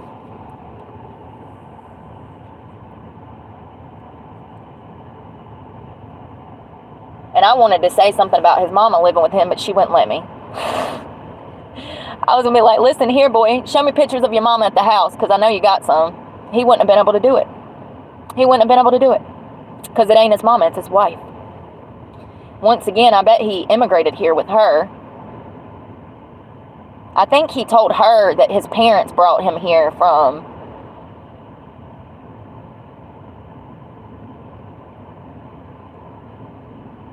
Oh, God, y'all. He's... What was he? He's Arab, but what's the... I can't remember. Anyways, he told her in a text message that he immigrated here with his parents, but what are the chances that him and his wife actually immigrated here? Because he said that he bought a house in 2005. He would have only been like maybe 18 or 19 if he's 40 now. And actually, I don't know, man. His story just don't make sense. It's crazy. It's absolutely crazy. But anyways, and I was even talking to people at the bar about it, and they were like, yeah, he sounds married. I said, yep, that's what I said. Well, I'm about to go, y'all. I don't know what I'm going to do. Probably clean. I need to clean. I need to organize. I need to clean. I need to use the bathroom.